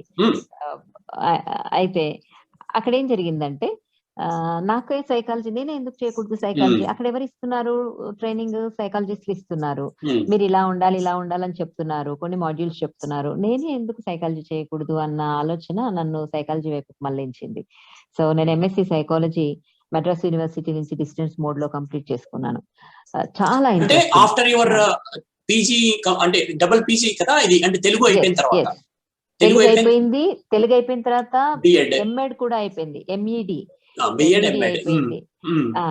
MEd అయిపోతుండగానే, అంటే అసలు ఎంఎడ్ లో నేను ఉండగానే నాకు జాబ్ కూడా వచ్చింది, స్కూల్ అసిస్టెంట్ జాబ్ వచ్చింది, గవర్నమెంట్ జాబ్ వచ్చేసింది. సో ఆ గవర్నమెంట్ జాబ్ కోసము మళ్ళా అదో ప్రయాణం. అక్కడికి ఓన్లీ నాకు నా కొడుకుని తీసుకొని నేను జాబ్ కోసం రావడము, నా కూతురు మా హస్బెండ్ తో ఉండడము, మా అత్తగారు వాళ్ళతో పాటు ఉండడము, ఇటువంటివన్నీ పరిణామాలు. అప్పుడు నేను లైఫ్ లో చాలా కీలకమైనటువంటి నిర్ణయం తీసుకోవడానికి దోహదపడిన విషయం ఏంటంటే, ఇప్పుడు నా కూతురు 9-10 years ఉంది. ఆ అమ్మాయికి 9 years ఉన్నటువంటి అమ్మాయిని తండ్రి దగ్గర వదిలిపెట్టేసి వచ్చినప్పుడు అతను పాపని తీసుకొని స్కూల్కి వెళ్ళడం, మా అత్తగారు ఉండటము, పాప మా ఆవిడ కూడా చాలా బాగా చూసుకునేవాళ్ళు. సో అట్లా తీసుకెళ్లే క్రమంలో అక్కడ ఎవరో ఒక ఆకతాయి మూకలు పాపని అల్లరి పెట్టడము, ఇబ్బంది పెట్టడము, సతాయించడము, ఇట్లాంటివి చేసేవాళ్ళు అనమాట. అయితే అప్పుడు నాకు అనిపించింది, first time as a mother నేను భయపడ్డాను. ఏంటి అని అంటే, ఓకే మిగతా వాళ్ళలా తను ఆన్సర్ అంటే మాట ఎక్కడ, మా పాపని చూస్తే మీకు ఎక్కడ కూడా తేడా అనిపించదు. ఇది ఎక్కడ ప్రాబ్లం అవుతుంది అని అంటే, whom to approach, whom not to అనేది తనకి ఇంకా అవగాహన రావట్లేదు. సో ఎవరైనా మాట్లాడితే వాళ్ళతో వెళ్ళిపోతుంది, వాళ్ళ ఇంటి దాకా వెళ్ళిపోతుంది. అది చిన్నపిల్లల మనస్తత్వమే. కానీ అప్పటికి కూడా మిగతా వాళ్ళకి తను చిన్నపిల్లగా అనిపించట్లేదు, ఇంకా కొంచెం పెద్దమ్మాయిగా అనిపిస్తుంది. కానీ తనది ఇంకొక స్లో లెర్నర్ గా ఉంది కాబట్టి యాక్చువల్ ఏజ్ కంటే కూడా కొంచెం ఇంకా తక్కువ పరిణతి అనేది వాళ్ళలో కనిపిస్తా ఉంటది. సో అక్కడ వాళ్ళ యొక్క అల్లరి నాకు తెలిసిన తర్వాత ఇక పాపను అక్కడ ఉంచకూడదు అని నిర్ణయించుకొని, వన్ ఫైన్ డే ఆమెని ఎగ్స్ తీసుకురమ్మంటే ఎగ్స్ తీసుకొచ్చి అక్కడ పక్కన పెట్టేసి పార్కులో ఆమె ఆడుకుంటుంది అనమాట. ఆడుకుంటా ఉంటే అక్కడ ఉన్నటువంటి పిల్లలంతా ఆమెను అల్లరి చేయడం అది చూసిన తర్వాత ఇక వద్దు అని చెప్పేసి నేను ఇమ్మీడియట్ గా అమ్మాయిని మా ఇంటికి, అంటే నా దగ్గరికి తెచ్చేసుకోవడం జరిగింది. ఎంఎస్సి సైకాలజీ కంప్లీట్ చేస్తున్నారు ఆ టైంలో? లేదు, నేను ఇంకా అప్పటికి సైకాలజీ వైపుకి వెళ్ళలేదు. ఇదంతా సైకాలజీ వైపుకి వెళ్ళక ముందటి ముచ్చట. అయితే ఆ క్రమంలో ఏమైందంటే, పాప అక్కడ చదువుతుంది. చదవటం అనేది ఆమె చదువు కూడా ఒక విశేషం ఏంటంటే, సెంట్రల్ స్కూల్లో వాళ్ళ నాన్నగారు పనిచేస్తున్నారు కాబట్టి సెంట్రల్ స్కూల్లోనే నేను ఆ అమ్మాయిని వేయటం జరిగింది. కానీ అది చాలా టఫ్ సిలబస్ మాకు తెలుసు. మాకు ఇంకొక ఆప్షన్ లేకుండింది. అక్కడ అమ్మాయి వెళ్తుంది, కానీ మిగతా వాళ్ళు తక్కువగా ఉండటము, చదవలేకపోవటము, ముందుకెళ్ళలేకపోవడము, చాలా ఇబ్బందులు పడడం లేదనమాట. మేము వీళ్ళనంతగా హెల్ప్ చేస్తూ వచ్చేవాళ్ళం. పరిస్థితి ఏంటి, హైదరాబాద్ లో మనోవికాస్ నగర్ లో అమ్మాయిని జాయిన్ చేద్దామంటేనేమో అక్కడ ఉన్నటువంటి పిల్లల కంటే కూడా మెరుగైనటువంటి స్థాయిలో తనుంది. వాళ్ళు ఫుల్లీ డిజేబుల్డ్, వాళ్ళంతా కూడా. ఇక్కడ Hmm. పాపది అలాంటిది border line syndrome baby తనంతే.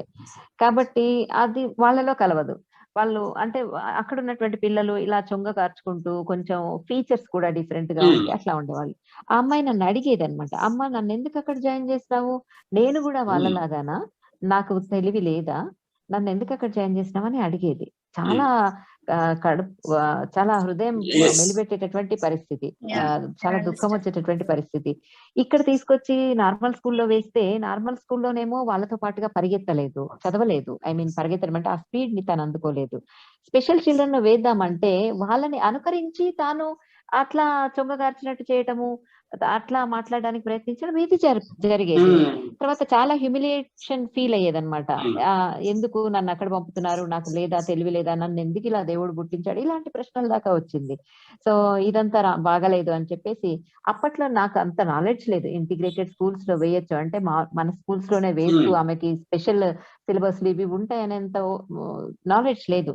So మొత్తానికి మెయిన్ స్ట్రీమ్ లోనే ఆమెని వేస్తూ మేనేజ్ చేసుకుంటూ వచ్చేసాము. నా దగ్గరికి తీసుకొచ్చిన తర్వాత వచ్చిన సమస్య ఏంటంటే, స్పెషల్ ఐ మీన్ సెంట్రల్ స్కూల్లో వేయడం వల్ల పాపకి తెలుగు రాదు, తెలుగు రాయటం అది రాదు. నేనే స్కూల్లో ఉన్నాను, గవర్నమెంట్ తెలంగాణ గవర్నమెంట్ స్కూల్లో నాకు జాబ్ వచ్చింది. ఆ స్కూల్లోకి ఆమె జాయిన్ చేస్తే ఆమెకు వాళ్ళు కూడా రావు. ఇప్పుడు స్పెషల్ గా ఆమెకు నేర్పించాలి నేను, పరిస్థితి ఇది.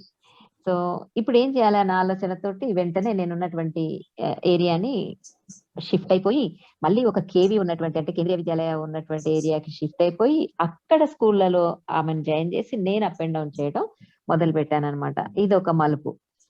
అట్లా కేంద్రీయ విద్యాలయాల్లో ఆ పాప 5th క్లాస్ వరకు చదువుకోవటం. ఒక చిన్న ప్రశ్న మేడం, ఇప్పుడు మీరు ఒకటి చెప్పారు ఇంట్రెస్టింగ్ పాయింట్ ఏంటంటే, మీరు కేవీ లో జాయిన్ చేసిన అప్ అండ్ డౌన్ అనే పదం యూజ్ చేశారు. అంటే దాదాపు ఎన్ని కిలోమీటర్లు ఉండేది ఒకటి, రెండోది మీరు వచ్చేంత వరకు పాప ఎక్కడ ఉండేది, అంటే ఎలా మేనేజ్ చేసేయాలి? అది ఒక 20-25 కిలోమీటర్స్ అప్ అండ్ డౌన్ అది. నేను అప్పుడు ఒక వెహికల్ తీసుకున్నాను, 2 వీలర్ తీసుకొని దాన్ని నేర్చుకొని ఆమె కోసం ఆమెను అక్కడ వదిలేసి, ఇంటి దగ్గర మా అత్తగారు ఉండేవాళ్ళు మాతోటి కొంతకాలం. తర్వాత పక్క ఇంటి వాళ్ళతోటి ఒక కోఆర్డినేషన్ ఎప్పుడు కూడా.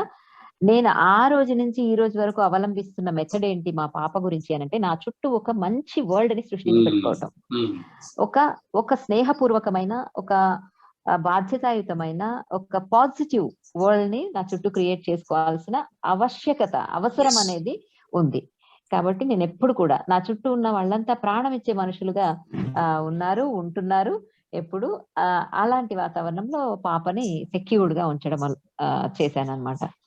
సో అప్ అండ్ డౌన్ చేసి వచ్చిన దాకా కూడా పక్కింటి వాళ్ళు చూసుకునే వాళ్ళు, కానీ అందులో కూడా ఎన్నో ఇబ్బందులు, ఎన్నో మొహమాటాలు, ఎన్నో ఏమంటారు, మనకి తీసుకోవడం అంటే ఎంత కష్టమైన విషయం. అది హెల్ప్ అయినా సరే, మాట అయినా సరే, ఏ సాయమైనా సరే తీసుకోవడం అనేది చాలా కష్టమైన విషయం అనేది నా లైఫ్ లో నేను చాలా సార్లు ఎక్స్పీరియన్స్ అయినాను. బట్ కొన్నిసార్లు తప్పలేదు, దానికి ప్రతిగా వాళ్ళకి ఏదో చేయాలని ఆరాటం, ఇట్లాంటివన్నిటిని దాటుకొని వచ్చామన్నమాట విజయ్. అదంతా నిజంగా అమ్మని అడిగితే ఇంకా బాగా చెప్తారనుకుంటా ఇలాంటి సమస్యలన్నీ కూడా. నాతో పాటుగా ఈ రోజు అసలు అమ్మ కూడా ఉంటే ఇంకా బాగుండేది మాట్లాడడానికి. సో మొత్తానికి పాపని అట్లా స్కూల్లో జాయిన్ చేయడం. ఇక మెయిన్ పార్ట్కి వస్తాను నేను. ఇప్పుడు పాప 9 years దాటి 10 years అడుగు పెట్టగానే ఆ అమ్మాయి 1 fine day మెచ్యూర్ అయింది. ఆ మెచ్యూరిటీ ఏంటో తనకు తెలియదు, ఆమె పరిస్థితి ఏంటో తనకు తెలియదు, ఏం జరుగుతుందో తనకు తెలియదు, ఎలా ఉండాలో తనకు తెలియదు, నాప్కిన్స్ వాడటం అంటే ఏంటో తనకు తెలియదు. అప్పట్లో ఇప్పుడున్నట్టు ఈ నాప్కిన్స్ కూడా అంత విరివిగా దొరికేవి కాదు, నాకు తెలిసేది కాదు, క్లాత్స్ యూజ్ చేయాల్సినటువంటి పరిస్థితి.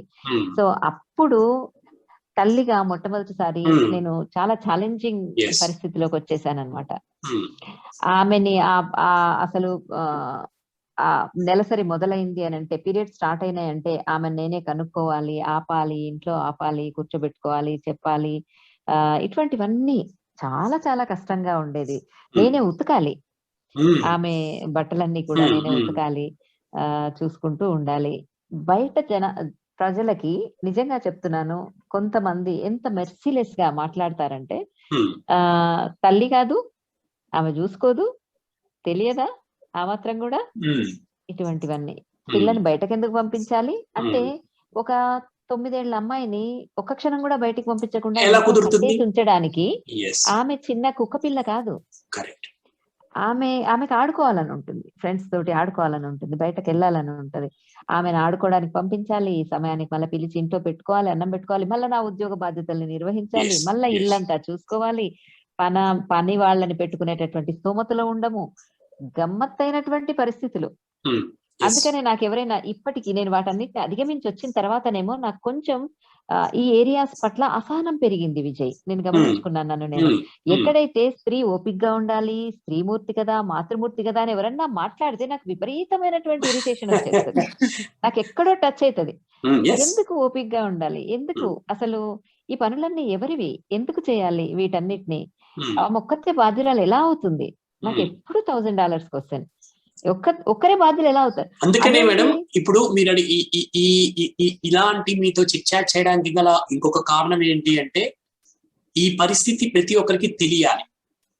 అంటే ఒక మామూలు చైల్డ్ ని పెంచడంలోనే ఈనాడు ఇప్పుడున్న జనరేషన్ కొంతవరకు ఇబ్బందులను ఫేస్ చేస్తున్న ఈ తరుణంలో ఇప్పుడు మీరు చెప్తున్న ఈ మాటలన్నీ కూడా చాలా ఇంట్రెస్టింగ్, చాలా ఆవశ్యకతను సంతరించుకున్న మాటలు ఇవన్నీ కూడా.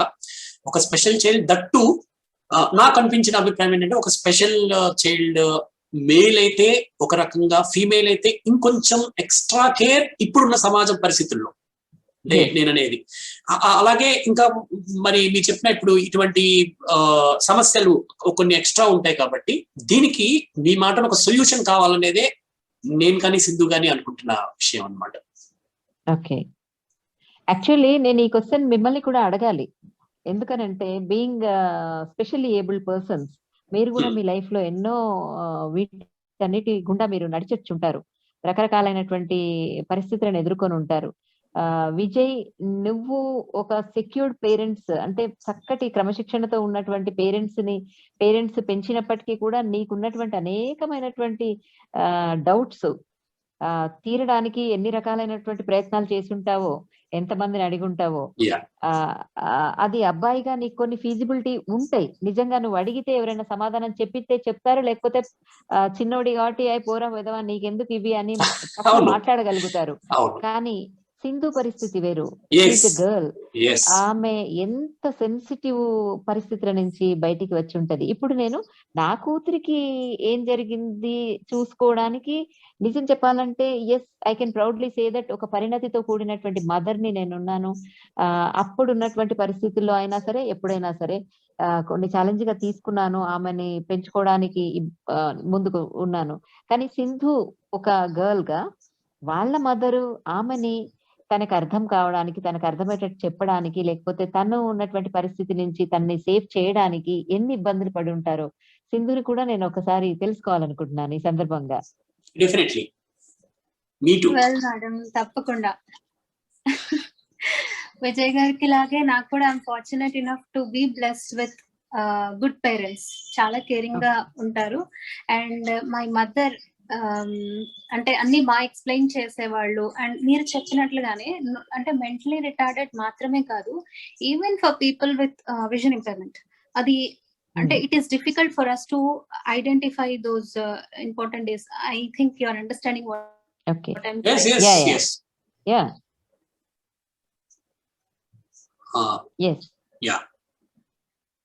సో ఈవెన్ అంటే ఇలా ఉన్న వాళ్ళకి కూడా స్పెషల్ అటెన్షన్ డెఫినెట్ గా కావాల్సి ఉంటుంది. అండ్ అంటే అలాంటప్పుడు పేరెంట్స్ కూడా చాలా కన్సర్న్ గా, కేరింగ్ గా ఎప్పుడు కనిపెట్టుకుంటూనే ఉండాలి.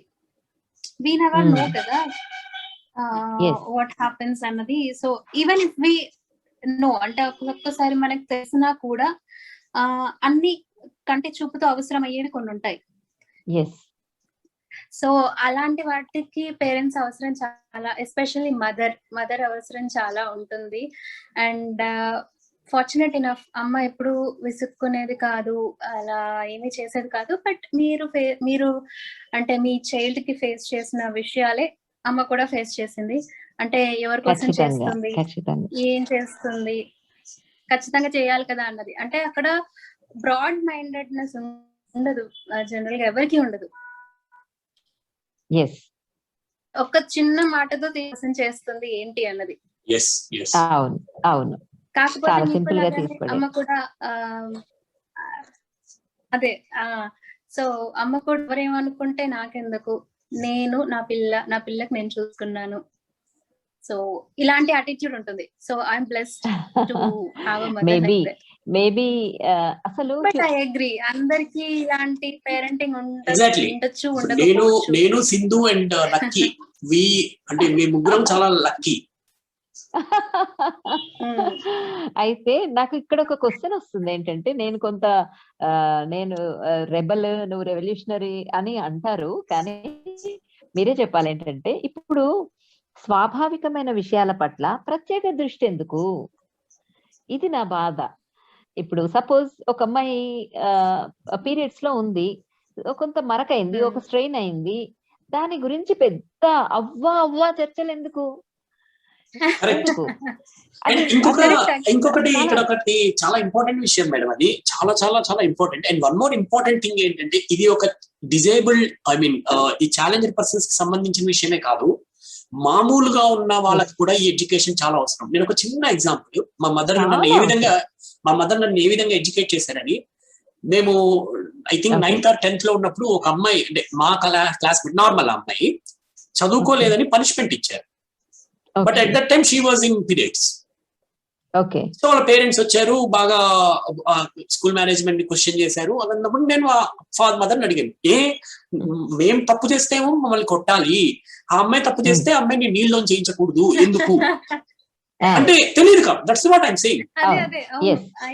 అంటే ఈ టైంలో అంటే మీరు డిస్కషన్ వచ్చింది కాబట్టి ప్రతి పేరెంట్ బాధ్యత ఏంటి అంటే, అసలు అమ్మాయి ఎందుకు ఆ పనిష్మెంట్ ఆ టైంలో ఇవ్వకూడదు, ఏమైంది అనేది మా మదర్ నాకు ఎక్స్ప్లెయిన్ చేయడం వల్ల ఇప్పటికీ కూడా ఈవెన్ మన క్లాస్ రూమ్స్ లో కానీ పిల్లలు ఎవరైనా స్టూడెంట్స్, ముఖ్యంగా ఫీమేల్ మన పిల్లలు ఎవరైనా, సార్ నాకు కొంచెం కడుపు నొప్పిగా ఉంది, నేను క్లాస్ కి వెళ్తాను అంటే, నేను ఎందుకు ఏంటి అని క్వశ్చన్ చేయను, గో అని చెప్తాను.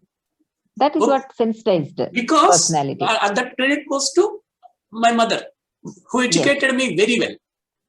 But unfortunately ఎంత మంది ఈ విధంగా ఎడ్యుకేట్ చేస్తున్నారు. This is not only for disabled, అందరికీ ఇది ఆలోచించాల్సిన విషయం. చాలా అవసరం, చాలా చాలా చాలా అవసరం. కానీ చెప్పే ఆవశ్యకత దాచితేనే దాని మీద క్యూరియాసిటీ ఇంకా పెరుగుతుంది. ఓపెన్ మైండెడ్నెస్ ఇవన్నీ పెరగాలి మనకి ఇలాంటి విషయాల్లో. We should be able to talk, అంటే ఓపెన్ గా మాట్లాడుకోగలిగే అంత ఫ్రీడమ్ మనకు ఉండాలి. అయితే సింధు, ఇక్కడ ఓపెన్ గా మాట్లాడుకోకపోతే క్యూరియాసిటీ పెరుగుతుంది అన్నారే, అసలు క్యూరియాసిటీ ఒకటే పెరగడం కాదు, తేలిక భావం కూడా పెరుగుతుంది.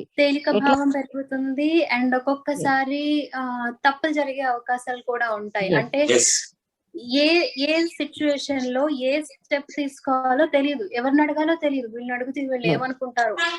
ఒక్క ఏజ్ లో ఎలా ఉంటుందంటే, సొంత పేరెంట్స్ ని కూడా అడగడానికి మనం సంకోచిస్తాం. ఎందుకంటే అయ్యో ఇలాంటివి మాట్లాడితే ఏమనుకుంటారు, ఎవరేమనుకుంటారు, even if she's our owner, అడగొచ్చా అడగకూడదా. So I'm lucky to have a parent like that నాకు, but I don't think everybody will get that. So మనకి ఇది కరెక్ట్, ఇది తప్పు అని ఓపెన్ గా డిస్కస్ చేయగలిగే ఒక environment I think every parent should create. And in this regard I feel and Sindhu and madam, ఒక ఇంపార్టెంట్ థింగ్ నాకేమనిపించింది అంటే, ఈ విషయంలో ఈవెన్ ఐ రియల్లీ అంటే నాకు చాలా హ్యాపీగా అనిపించేది ఏంటంటే, my father also he guided me very well. అంటే ఒక మెయిల్ సర్టెన్ ఏజ్ లో ఎలాంటి మార్పులకు గురి అవుతాడు అనే విషయంలో గైడ్ చేయడము, అండ్ ఆపోజిట్ సెక్స్ పట్ల ఆకర్షణ ఏ విధంగా ఉంటుంది, దాన్ని ఏ విధంగా మనము కంట్రోల్ చేసుకోవాలి, అంటే కంట్రోల్ అంటే సమాజం పట్ల అంటే ఏ విధంగా మనం వ్యవహరించాలి, ఈ ఎడ్యుకేషన్ కూడా చాలా చాలా ఇంపార్టెంట్. Exactly madam. ఇక్కడ మిమ్మల్ని నేను మీకు కంటిన్యూ చేయడానికి ముందు ఒక చిన్న క్వశ్చన్ ఏంటంటే, చాలా ఇంపార్టెంట్ విషయం ఏంటంటే, ఈ ఎడ్యుకేషన్ అందరికీ ఇంపార్టెంట్, ప్రతి ఒక్కరికి. బట్ ఒక డిజేబుల్డ్ టీనేజ్ పర్సన్స్ కి చాలా చాలా చాలా చాలా important. Because for example if you take visually challenged persons like us, we depend upon touch. Yes so ఆ టైంలో ఒక ఆపోజిట్ జెండర్ టచ్ అనేది మనం సరిగ్గా దాన్ని తీసుకోలేకపోతే ఎట్ట వెళ్ళిపోతుంది. Yes yes 100%. సో అలాగే ఇప్పుడు మీరు చెప్తూ వస్తున్నారు, యూ జస్ట్ అంటే మీరు కంటిన్యూ చేయండి మేడం. ఇది వెరీ ఇంట్రెస్టింగ్ థింగ్ ఏంటంటే మీరు చెప్తున్నారు మీ తన డాటర్ గురించి, తనకి అసలు ఏం తెలియదు. ఇప్పుడు నాకు నేనేమనుకుంటున్నానంటే ఇప్పుడు తనకి ఇప్పుడు ఆ విషయంలో అవగాహన వచ్చిందా అంటే మీరు ట్రైన్ చేయడం వల్ల? ఆ విషయంలో అంటే తన మెన్స్ట్రువల్ సైకిల్ పట్ల ఏం చర్యలు తీసుకోవాలి, ఎలా ఉండాలి అనేది నిజానికి ఒకవేళ తాను నార్మల్ చైల్డ్ అయినా సరే జస్ట్ 9.5 years లో ఒక నార్మల్ చైల్డ్ కి కూడా అవగాహన ఉండదు. కరెక్ట్. కానీ ఇది మళ్ళీ ప్లస్ కాబట్టి ప్లస్ స్పెషాలిటీ కాబట్టి ఆ అమ్మాయికి అవగాహనకి రావడానికి ఒక 3-4 years ఈజీగా, ఆమె 14 years వచ్చిందాక కూడా ఈ కన్ఫ్యూజన్ అనేది కొనసాగింది. తర్వాత కూడా చాలా కాలం ఆమెకి వెంట ఉండి చెప్పుకోవాల్సినటువంటి పరిస్థితిలోనే ఉండేది. ఒక 20 years దాటిన తర్వాత మాత్రం అప్పుడు ఆమె కంప్లీట్ గా తన్ని తాను మేనేజ్ చేసుకునేటటువంటి స్థాయికి వచ్చేసింది. కానీ ఒక 10 years టోటల్ గా తన వెంట ఉండాల్సినటువంటి అవసరం. అప్పుడు ఉద్యోగినిగా నాకు ఆ రోజులు సెలవులు దొరకవు, నేను వెళ్ళినప్పుడు మళ్ళీ తనని గురించినటువంటి ఆలోచనలు, ఇంటికి పరిగెత్తుకొని వచ్చి తనని చూసుకోవాల్సినటువంటి అగత్యాలు, ఇవన్నీ చాలా పెయిన్ఫుల్ ఇష్యూస్ నిజం చెప్పాలంటే. But everything was a challenge. ఇట్లా పాప పెరుగుతున్నటువంటి క్రమంలో 2006 లో నేను ఒక ఆలోచన ఏంటనంటే, నాకు ఆ మధ్యలోనే మళ్ళీ నాకు స్కూల్ అసిస్టెంట్ నుంచి మళ్ళీ ఏపీపీఎస్సీ ఎగ్జామ్స్ రాయడం, నేను జైలుగా వెళ్ళిపోవడం, ఇవన్నీ ఒక క్రమంలో జరిగిపోతున్నటువంటి విషయాలు. వాటి కోసం పడ్డ శ్రమ మనం చెప్పుకుంటూ పోతే మనకి యూట్యూబ్ సరిపోదు. అయితే నేను స్పెషల్లీ పాప పెంపకంలో పైన నేను దృష్టి పెట్టి మీతో మాట్లాడుతున్నాను ఇప్పుడు. నిజానికి ఒక before, sorry for the interruption madam, ఎందుకు ఉమెన్స్ డే రోజు సింధుకి పరిచయం చేయడం ద్వారా నేను ఆర్ ఈ యూట్యూబ్ చూసే వాళ్ళందరూ కూడా మేమందరం ఎందుకు మిమ్మల్ని చూస్ చేసుకున్నాము అంటే 2 ఇంపార్టెంట్ థింగ్స్ ఉన్నాయి. ఒకటి ఉమెన్, రెండోది ఒక చైల్డ్ మ్యారేజ్ కి గురైన పర్సన్. అండ్ మా పాయింట్ ఆఫ్ వ్యూ లో మీరు as a mother of a challenged person. And one more important thing, that you have done special education. Yes. So ఇంతకన్నా పర్ఫెక్ట్ యాప్ట్ పర్సన్ ఈ women's day రోజు మన అంటే నాకు దొరకరనేది నేను కానీ సింధు కానీ అనుకుంటున్నాం. Thank you. సో అందుకని ఈ దీని మీద ఎక్కువ మీరు స్ట్రెస్ చేసి మాట్లాడడం, we are feeling very happy for that. Thank you. అయితే ఈ క్రమంలో పాపకి ప్రైమరీ ఎడ్యుకేషన్ తర్వాత సెకండరీ ఎడ్యుకేషన్ కి వెళ్ళడానికి ఆమెకి లాజికల్ అండ్ సైకలాజికల్ సీక్వెన్స్ చేసుకోవడం అనేది కష్టంగా ఉంది. అంటే మ్యాథ్స్ అండ్ సైన్స్ ఆమెకి చాలా పెద్ద హర్డిల్ గా మారిపోయింది, చాలా కష్టం అవుతుంది అది దాన్ని చదవడం. కాబట్టి ఏం చేయాలి నేను, అప్పుడు ఆమెకి లైఫ్ స్కిల్స్ నేర్పించాలి, ఏదైనా ఒక బ్రెడ్ ఎర్నింగ్ కోర్స్ అనేది ఆమెకి నేను చేయించాలి. కాబట్టి ఏం చేయాలంటూ అన్ని వెతికితే రకరకాల సాఫ్ట్ టాయ్స్ మేకింగ్, తర్వాత బ్లాక్ ప్రింటింగ్, తర్వాత ఏంటది మన కుట్లు, అల్లికలు, ఎన్నిటినో ట్రై చేశాను. తనకి తీసుకెళ్లడం, ఫలానా చోట ఉంది అని అంటే అక్కడికి తీసుకెళ్ళడం, అక్కడ పరిచయం చేయడం, కొద్ది రోజులు రోజు వెంట పెట్టుకొని డ్రాప్ చేయాలి, మళ్ళీ ఇంటికి తీసుకురావాలి. ఇవంతా రకరకాల మొత్తం నా చుట్టూ ఉన్నటువంటి సపోర్ట్ సిస్టమ్ తో వీటిని కొంత మేరకు నేను చేయగలగటం. దాంట్లో చాలా పెయిన్ ఎదుర్కోవటం, ఆమె ఎక్కడున్నా ఆమె సెక్యూరిటీ గురించి చాలా చాలా ఇబ్బందులు, ఇవన్నీ కూడా.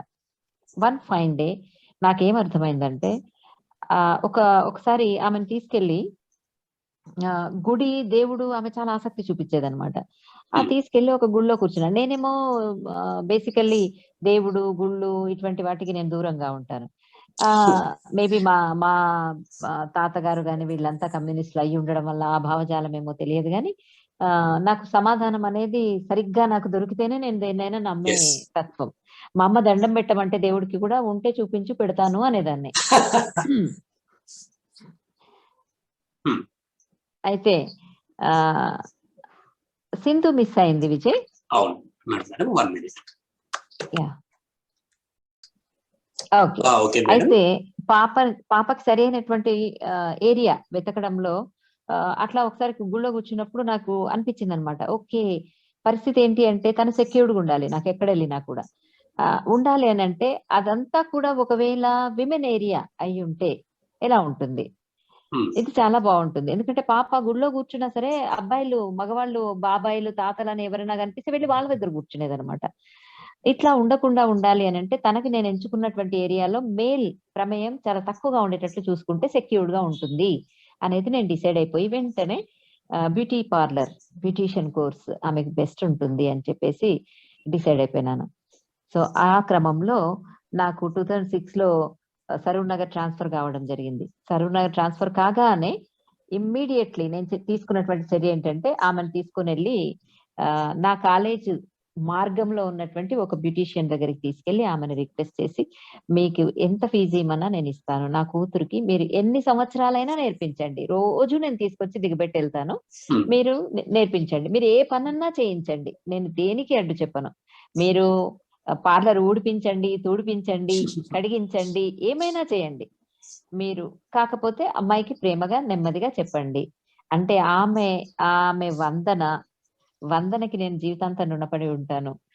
ఆ అమ్మాయి ఎంతగా లక్కీని తీసుకుందంటే ఒక అడాప్టెడ్ డాటర్ లాగా లక్కీని, నా బిడ్డని ఆమె సొంతం చేసేసుకుంది. Great teacher. ఆ అమ్మాయి దాదాపుగా 2 సంవత్సరాలు లక్కీకి ఆమె టీచ్ చేసింది. అట్లా అసలు దేనికి మాట్లాడదు, ఒకనాడు అసలు మాట్లాడదు అనుకున్న బిడ్డ, ఒకనాడు నడవదు అనుకున్నటువంటి బిడ్డ, భారం అనుకున్నటువంటి బిడ్డ, మాకెందుకు ఈ కర్మ అనుకున్నటువంటి బిడ్డ, ఇప్పుడు చక్కగా రోజు ఒక చోటికి వెళ్ళి ఆ చిన్న చిన్న పనులను తానంతట తాను చేయడం అనేది మొదలు పెట్టడం ఎంత గొప్ప విషయం అంటే అసలు అందరి ప్రమేయంతో అంత మేరకు రావడం జరిగింది. ఇక్కడ ఈ సందర్భంగా నాకు తెలిసిన ఒక విషయం సింధుతో షేర్ చేసుకోవాలి ఏంటంటే, తను లక్కీ ఏంటంటే సింధు తను మా కాలేజ్ లో ఒక కొలీగ్ కి మ్యారేజ్ అయితే కదా madam, if I'm not wrong, తనే మేకప్ అంతా కూడా చేసిందని విన్నాను. అవును అవును, ఆ స్టేజ్ కి వచ్చింది అనమాట తను ఇప్పుడు. అండ్ మా ప్రిన్సిపల్ మేడం గారు ఎప్పుడు అడుగుతూ ఉంటారు, మాకు ఎప్పుడు చేస్తావు నువ్వు, మమ్మల్ని ఎప్పుడు నేను వింటూ ఉంటాను అనమాట. అలా ఆ స్టేజ్ లో ఉంది ఇప్పుడు తను, అంటే స్వయం శక్తిగా ఎదిగింది. చక్కగా అక్కడ 2 years తను నేర్చుకోవడమే కాదు, 2 years నేర్చుకున్న తర్వాత కూడా నేను రోజు కాలేజీకి వెళ్ళేటప్పుడు ఆమెను అక్కడ దింపాలి, బాక్స్ ఇచ్చేసి మళ్ళీ నేను కాలేజీ నుంచి వచ్చేటప్పుడు ఆమెను తీసుకొని రావాలి. ఒక్కోసారి ఎప్పుడైనా లంచ్ బాక్స్ గనక ఆమెకి ఇవ్వకపోతే నేను కాలేజీకి వెళ్ళి అక్కడ నా పని చూసుకొని మళ్ళీ లంచ్ టైంలో ఏదో ఒకటి అప్పటి వరకు బయట నుంచైనా సరే ఏదో ఒకటి కొనుక్కొచ్చి ఆమెకు మళ్ళీ మధ్యలో ఇచ్చి మళ్ళీ నేను కాలేజీకి వెళ్ళాలి. ఇది నా యొక్క దినచర్య అనమాట. ఎన్ని సంవత్సరాలు అంటే దాదాపు 5 ఏళ్ళు ఈ దినచర్య ఇట్లానే కొనసాగింది. ఆమె ఆ 5 ఏళ్లలో 2 ఏళ్ళు అక్కడ చేసుకుంటూ ఇంకొక 2 ఏళ్ళు ఆమె దగ్గర మళ్ళీ నెలకి 500 రూపాయల జీతంతో అక్కడ పని చేయటం మొదలు పెట్టింది లక్కీ. ఆమె షీ గాట్ హర్ జాబ్ అన్నమాట అక్కడ. అది ఎంత సాలరీ అని కాదు, నాకు నా జీవితంలో ఇప్పుడు ఇచ్చేటటువంటి 1,00,000 రూపాయల జీతం కూడా అంత ఆనందం ఇయ్యదు. అంత ఆనందం ఆ ఎర్నింగ్ లో నాకు కనిపించింది అనమాట. చాలా చాలా చాలా గ్రేట్ గా ఫీల్ అయ్యేదాన్ని. ఎస్. ఇక్కడ ఒక చిన్న ప్రశ్న మేడం, ఇప్పుడు మీరు ఇలా మనీ తనకి శాలరీ ఇవ్వడం అనేది, ఆ కాన్సెప్ట్ అనేది లక్కీకి తెలుసా? అంటే నేను ఇంత ఎర్న్ చేస్తున్నాను ఇలాగా. 100%. అయితే ఇందులో కూడా అసలు తనకి ఎంత డబ్బులు, ఎంత చేంజ్ తీసుకోవటము, ఎక్కడికి వెళ్ళి రావటము, ఏ బస్సు ఎక్కటం, ఇవన్నీ నేర్పించేటటువంటి ప్రక్రియ అంతా కూడా స్పెషల్ ఎడ్యుకేషన్ నాకు నేర్పించింది. ఆమెకి నేను ఏం చేసేదాన్నంటే, ఇప్పుడు నేను రోజు తీసుకొస్తున్నాను, అలా ఎన్ని రోజులు నేను ఎప్పుడు ఉండను భూమి మీద, ఆమె తర్వాత కూడా భూమి మీద నడవాలి. కాబట్టి ఏం చేయాలి అని అంటే, నువ్వు వెళ్ళమ్మా అని చెప్పేసి, ఇదిగో నేను ఎప్పుడు బండి మీద తీసుకుపోయేదాన్ని కాబట్టి అట్లా కాకుండా ఆటోలో అంటే ఈ ఎప్పుడు కూడా సింగిల్ గా ఆటోలో వెళ్ళమని నేను ఎన్నడూ చెప్పలేదు ఆమెకి. షేర్ ఆటోలు ఉంటాయి కదా, అది మన ఇంటి దగ్గర ఫలానా షేర్ ఆటో ఎక్కాలి, ఎక్కితే ఇదిగో 10 రూపీస్ ఇస్తే 5 రూపీస్ తీసుకొని 5 రూపీస్ ఇస్తాడు, ఇదిగో ఇక్కడ దిగాలి, ఇలా రోడ్డు దాటాలి, ఇట్లా వెళ్ళిపోవాలి. 2-3 సార్లు ఆమె వెంట వెళ్ళి తీసుకెళ్లటం, 4వ-5వ సారి ఆమె చేతికి డబ్బులు ఇచ్చి ఆమెను ఆటో ఎక్కిచ్చేసేయటం. ఎక్కించిన తర్వాత ఆమె తన ఒక్కతే పోతుంది అని అనుకొని, అబ్బా ఆమెకు ఒక ఏంటంటే థ్రిల్ అనమాట, నేను ఒక్కదాన్నే నా ప్రయాణం చేస్తున్నాను అని. నేను అట్లా సైడ్ కి నేను ఫాలో అయిపోయేదాన్ని బండి మీద. ఆమెకి ఏమన్నా ఇబ్బంది అవుతుందా, ఇస్తుందా, దిగుతుందా, చాలా మంది చిడాయించేవాళ్ళు, రకరకాలుగా మాట్లాడేవాళ్ళు, నవ్వేవాళ్ళు, హేళన చేసేవాళ్ళు, ఎప్పుడు కూడా నేను కల్పించుకోకపోయేదాన్ని. ఆమె ఎంతవరకు మేనేజ్ చేసుకుంటుందో చూస్తూ వచ్చేదాన్ని అనమాట. ఒక రోజు అయితే చాలా డేంజరస్ గా ఒక ఆటో దిగిన తర్వాత ఒక ఇంట్లోకి వెళ్ళి మంచినీళ్ళు అడిగింది. ఆ అరుగు మీద కూర్చొని మాట్లాడుతుంటే వాళ్ళు లోపలికి రమ్మన్నారు. ఈమె వెళ్ళింది. Still I was just watching అనమాట. ఆ రోజు చాలా, ఇప్పటి వరకు నేను ఎవరితోని మాట్లాడలేదు. ఇది జస్ట్ ఫస్ట్ టైం అనుకుంటా మీకు చెప్పడం. ఫ్యామిలీతో కూడా నేను ఎప్పుడు మాట్లాడలేదు. ఆమె వెళ్ళిన తర్వాత ఆ డోర్ వేయబడింది. డోర్ దగ్గరికి వేస్తున్న క్రమంలో నేను వెళ్ళడం, వాళ్ళని నాక్ చేసి, ఏంటమ్మా ఎందుకు ఇక్కడ అని అంటే, లేదండి పాప మంచినీళ్ళు అడిగింది, కూర్చోబెట్టిద్దాం అనుకుంటున్నాను. Just only 1 man was there in the house. ఆయన ఆ మాట మాట్లాడారనమాట. అప్పుడు నేనేమి మాట్లాడలేదు అక్కడ. ఎందుకనంటే అది పరిస్థితిని అలసుగా తీసుకునే తత్వం అతనిలో ఉంది. పరిస్థితులు అనుకూలించినప్పుడు అతను నేరం చేస్తాడు. కానీ అక్కడ పరిస్థితులలోకి మన పాప వెళ్లకుండా చూసుకోవాలి. అక్కడ ఉండి వెంటనే తీసుకొని వచ్చేసి, చూడమ్మా ఇట్లా వెళ్ళి ఎక్కడ అడగకూడదు, నీ వాటర్ బాటిల్ నువ్వు పట్టుకెళ్ళాలి, ఒకవేళ నీకు అంత పరిస్థితి వచ్చి అడిగినా కూడా ఆంటీనో ఎవరో కనిపిస్తే అక్కడ అడగాలి, బయటే నిలబడి తాగాలి, ఇటువంటివన్నీ. ఇప్పుడు నువ్వు లోపలికి వెళ్ళినావు, అతను తలుపు పెడతాడు, ఏంటి నెక్స్ట్, ఇటువంటివన్నీ చెప్పడం అనమాట. బ్యాడ్ టచ్ ఏంటి, గుడ్ టచ్ ఏంటి, ఎలా ఉంటుంది, డోర్ వేస్తే ఎట్లా, వేయకుంటే ఎట్లా, ఇలాంటివన్నీ టీచింగే. సో అట్లా తర్వాత తనని అట్లా పంపించడం దగ్గర నుంచి మండికి పంపించేసేదాన్ని. అంటే కూరగాయలు ఆమె తీసుకురావాలి, బస్ ఎక్కాలి, అక్కడ దిగాలి, కూరగాయలు తీసుకోవాలి. చాలా దూరం కదా హైదరాబాద్ లో, ఒక్కొక్క ఏరియా నుంచి ఒక్కొక్క ఏరియాకి వెళ్ళాలి, వెళ్ళి లోపలికి నడుచుకుంటూ వెళ్ళాలి. నేను వెళ్ళేదాన్ని కానీ ఆమెకు తెలీదు. వెళ్ళి ఒక్కొక్క దగ్గర ఇచ్చి చిల్లర తీసుకోవడం, ఇటువంటివన్నీ చాలా ట్రైనింగ్ అనమాట. చాలా చాలా చాలా చాలా వర్క్ చేయాల్సి వస్తుంది దీనికని మాత్రం తెలిసినప్పటికీ. ఈ రోజు నా కూతురు ఏ స్థాయిలో ఉందనంటే, నెలసరి సరుకులన్నీ ఏమేమి అయిపోతున్నాయి చక్కగా చూసేసుకొని, అన్ని టకటకా లిస్ట్ రాసేసుకొని వెళ్ళి షాప్కి వెళ్ళి తీసుకొని వచ్చేసి, నాకు ఏం కావాలో వండి పెట్టేసి, నా బాక్స్ ఇచ్చేసి, నువ్వు ఇది సరిగ్గా తిన్నావా తినలేదా ఏంటని నాకు ఫోన్ చేసి, నేను ఇంకా లేట్ గా ఇంటికి ఇంకా రాకపోతే కనుక నాకు ఫోన్ చేసి, she is more than a normal child today. Fantastic. And ఇంకొకటి షేర్ చేసుకోవాల్సింది, తను హల్వా, క్యారెట్ హల్వా కదా, చాలా బాగా చేసింది. ఒక రోజు నేను కూడా టేస్ట్ చేశాను. మార్వెలస్. చాలా ఇది మామూలుగా ఎంకరేజ్మెంట్ కోసం నేను చెప్పే మాటలు కాదు. అక్కడ ఉన్న మిగిలిన వాళ్ళందరూ కూడా, అంటే తర్వాత నాకు మేడం చెప్పారు, ఇది నేను ఐ థాట్ దట్ మేడమే చేశారు అనుకున్నాను. తను లక్కీ చేసిందని చెప్పి నాకు తర్వాత చెప్పారనమాట. I fell very very. విషయం ఏంటంటే, నేను బయట ప్రపంచాన్ని మార్కెట్ ని పరిచయం చేయడం ఒక వంత అయితే, వంట పరిచయం అనేది ఇది ఇంకొక విషయం. వంట ఆమె ఉత్సాహంగా ఉండేది, కానీ ఆమెకి సెక్యూరిటీ మెజర్స్ తీసుకోవడం రాదు కదా. అది మొత్తం పొయ్యంతా మండిపోవటము, నెయ్యంతా పొయ్యి నిండా పోసేయటము, ఆమెకు వండాలనే ఆదుర్దాలో కొన్నిసార్లు అగ్ని ప్రమాదాలకు దారితీసినటువంటి సందర్భాలు కూడా ఉన్నాయి. స్టార్టింగ్ లో నేను కొంచెం భయపడిపోయి, చూడమ్మా నేనున్నప్పుడు మాత్రమే నువ్వు స్టవ్ దగ్గరికి వెళ్ళు అని కొన్ని సంవత్సరాలు రెస్ట్రిక్ట్ చేశాను. అలా ఎదుగుతూ వస్తున్నటువంటి క్రమంలో ఆమెకి మొత్తం అప్పచెప్పడం జరిగింది అనమాట. సో అట్లా ఈ రోజు షీఈ్ ద ఫైనెస్ట్ కుక్. చక్కగా వండుతుంది, అన్ని మేనేజ్ చేసుకుంటుంది. So today she normal complete గా. ఇప్పుడు తను ఉన్నటువంటి స్టేజ్ ఏంటి అని అంటే, మేము ఇప్పుడు రెంట్కుంటున్నటువంటి మహబూబ్ నగర్ లో ఇంటి పక్కన ఒక స్పెషల్ చిల్డ్రన్ వల్ల స్కూల్ ఉంటుంది, బ్రహ్మ మానసిక వికలాంగుల కేంద్రం. ఇప్పుడు ఉన్నటువంటి పరిస్థితి ఏంటంటే, ఆమె ఇంట్లో చక్కగా ఏదైనా స్వీటు, లడ్డూలు అటువంటివి చేసుకొని చక్కగా వాళ్ళ దగ్గరికి వెళ్ళి వాళ్ళకి అన్ని ఇచ్చి, వాళ్ళకందరికి ఎంజాయ్మెంట్ కోసము అన్ని ఇచ్చేసి చక్కగా తినిపించేసి వస్తుంది అనమాట. మేడం, ఇప్పుడు ఇదంతా కూడా వింటుంటే చాలా అమేజింగ్ గా, చాలా హ్యాపీగా ఉంది. సో మనము ఇది ఏంటంటే, యాక్చువల్ గా నాకేమనిపిస్తుంది అంటే, మీరు మాట్లాడుతూ ఉంటే endless, at the same time very interesting. కొన్ని ఎపిసోడ్స్ గా దీని గురించి మాట్లాడుకోవచ్చేమో కదా. కాకపోతే ఈ టైం కన్స్ట్రైన్ అనేది మనని కొన్ని కొన్ని కొన్ని కొన్ని హ్యాపీ మూమెంట్స్ ని ఇంకా ఇక్కడతో ఆపి వాటిని జ్ఞాపకాలుగా నిలుచుకోని చెప్తూ ఉంటుంది కొన్నిసార్లు టైం మనకి. సో అలాంటి టైం అన్నమాట ఇది. అందుకని బిఫోర్ క్లోజింగ్ దట్ నేను సింధు మనం ఒక పని చేద్దామా, రాపిడ్ ఫైర్ లాగా మేడం ని కొన్ని క్వశ్చన్స్ అడగద్దామా? కాదు నేను ఓ కదా ఉమెన్స్ ఫస్ట్, ఇంకా నేనేమంటాను క్యారీ ఆన్. మేడం మిమ్మల్ని కొన్ని క్వశ్చన్స్ అడిగే ముందు ఫస్ట్ ఆఫ్ ఆల్ మీరు లక్కీ విషయంలో మీరు చేసిన సాక్రిఫైస్ అనను, ఎందుకంటే మీరు చాలా ఇష్టంతో చేశారు. సో నేను సాక్రిఫైస్ అన్న పదం వాడి ఆ ఇష్టాన్ని నేను తగ్గించను. సో మీరు అంత చేసిన దానికి ఇప్పుడు లక్కీ ఉన్న పొజిషన్ లో all your efforts are paid off అని చెప్పొచ్చు నేను. అండ్ వింటూ ఉంటే చాలా వినడానికి మాకు వినడానికి ఇంత బాగుంటే అమ్మాయి ఆ పొజిషన్ కి వచ్చినందుకు మీరు ఎంత ఆనందపడి ఉంటారో I can totally understand. And దానికి entire credit goes to your parenting and your mentality.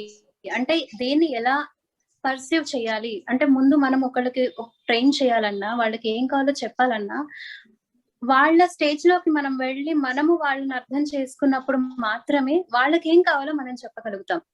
And I think ఇప్పుడు లక్కీ ఉన్న పొజిషన్ చూస్తూ ఉంటే అది మీరు more than your best. I think you have given more than your best. So happy for you ma'am. And lucky కోసం కూడా we are very happy.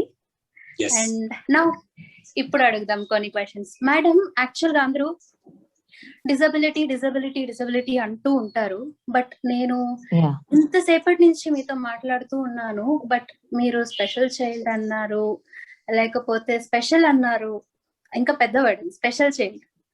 And ఎప్పుడు కూడా మీరు నాకు ఒక డిజేబుల్డ్ చైల్డ్ ఉంది అని ఎప్పుడు చెప్పలేదు.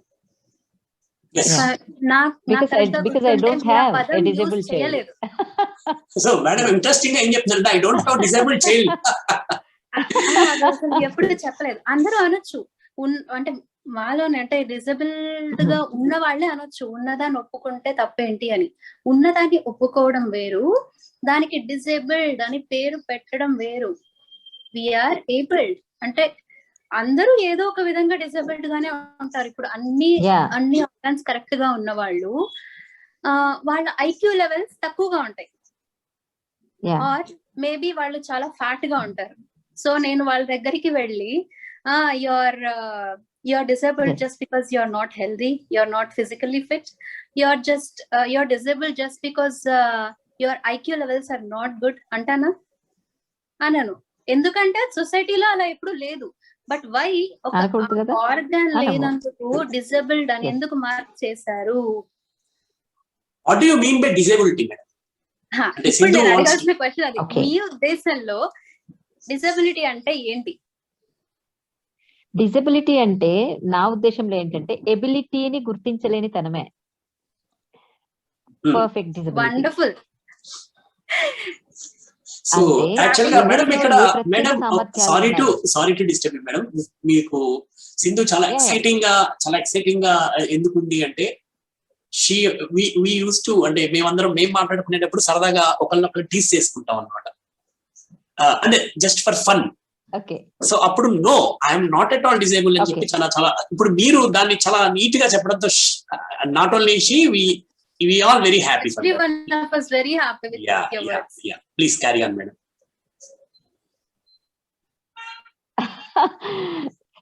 ఇతరుల ఎబిలిటీని గుర్తించలేని తనమే డిజబిలిటీ. ఎవరైతే గుర్తించలేరో వాళ్ళు డిజేబుల్ అంతే తప్ప ప్రత్యేకించి డిజేబుల్డ్ వీళ్ళు అంటూ ఉండరు నాకు తెలిసి. ఇప్పుడు Sindhu how nicely she speaking, she able speaker. And Vijay Kumar you are నేను అంటాను వాకింగ్ అంబేద్కర్ మాకు ఎన్సైక్లోపీడియా విజయ్ కుమార్. అట్లంటే ఇంకొక వ్యక్తి గురించి చెప్తాను నేను. ఎంవిఎస్ లో మాకు సురేష్ ఉండేవాడు కామర్స్. అసలు తనకి కొంచెం విజువల్లీ కొంత ఇబ్బందులు ఉన్నాయి. అట్లా అని చెప్పేసి అతని నాలెడ్జ్, అతని అండర్స్టాండింగ్ లెవెల్స్, అతని ఇంగ్లీష్ అసలు మైండ్ బ్లోయింగ్. ఏ విషయంలో కూడా నేను కళలో కూడా అతనికి ఎప్పటికీ సాటి రాలేను. అంతటి అద్భుతమైనటువంటి వ్యక్తిత్వ పరంగానైనా జ్ఞానపరంగానైనా అసలు ఎక్కడ డిజబుల్ అంటాము? డిజబిలిటీ అందుకని నేను ఎప్పుడు చెప్తాను, డిజబిలిటీ అంటే అది చూడలేని తనం, మనం తెలుసుకోలేని తనం, కానీ ఇంకేమీ లేదు.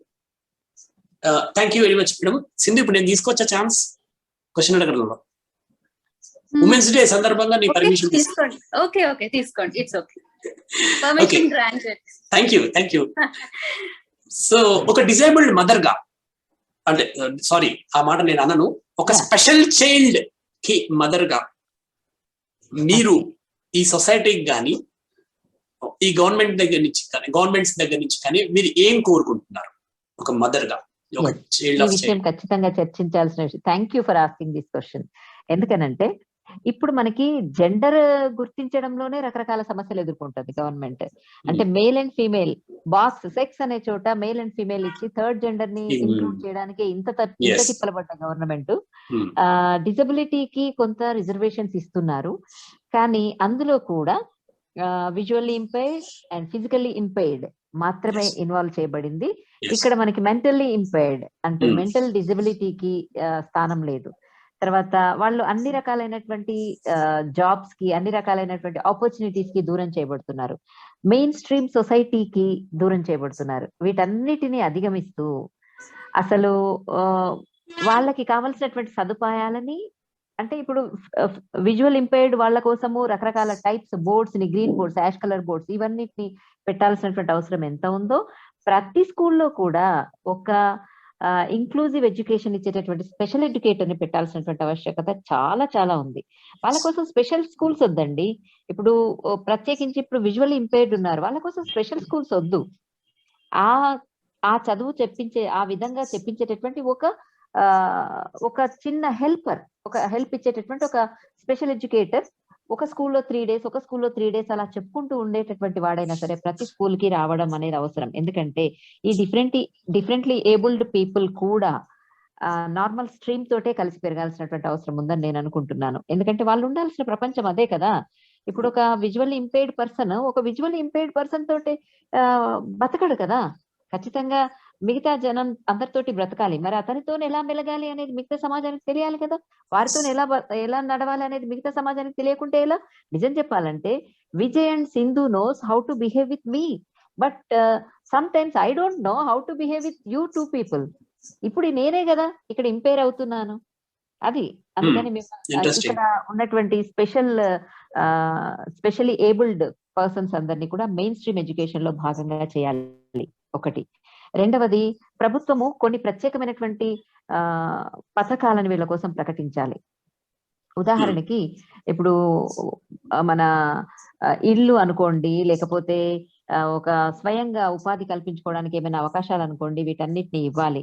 తర్వాత ఇప్పటి వరకైతే నాకు తెలిసి కొన్ని పథకాలు ఉన్నాయి, కానీ అవి సామాన్య ప్రజానీకానికి వెళ్ళట్లేదు. మిగతా వాటిలాగానే ఇవి కూడా సామాన్య ప్రజానీక పెన్షన్స్ వరకు మాత్రమే ఆగింది ప్రభుత్వం యొక్క సహాయం. కానీ పెన్షన్స్ అనేటటువంటి చిన్నపాటి ఏమంటారు ఒక దీస్ ఆర్ ఆర్మ్స్, ఈ దానాలు అక్కర్లేదు. వీళ్ళని స్పష్టంగా సమర్థవంతంగా తయారు చేయడంలో ప్రభుత్వం తన పాత్రని ఇంకా చాలా గట్టిగా పోషించాల్సి ఉంటుందని నేను అనుకుంటున్నా.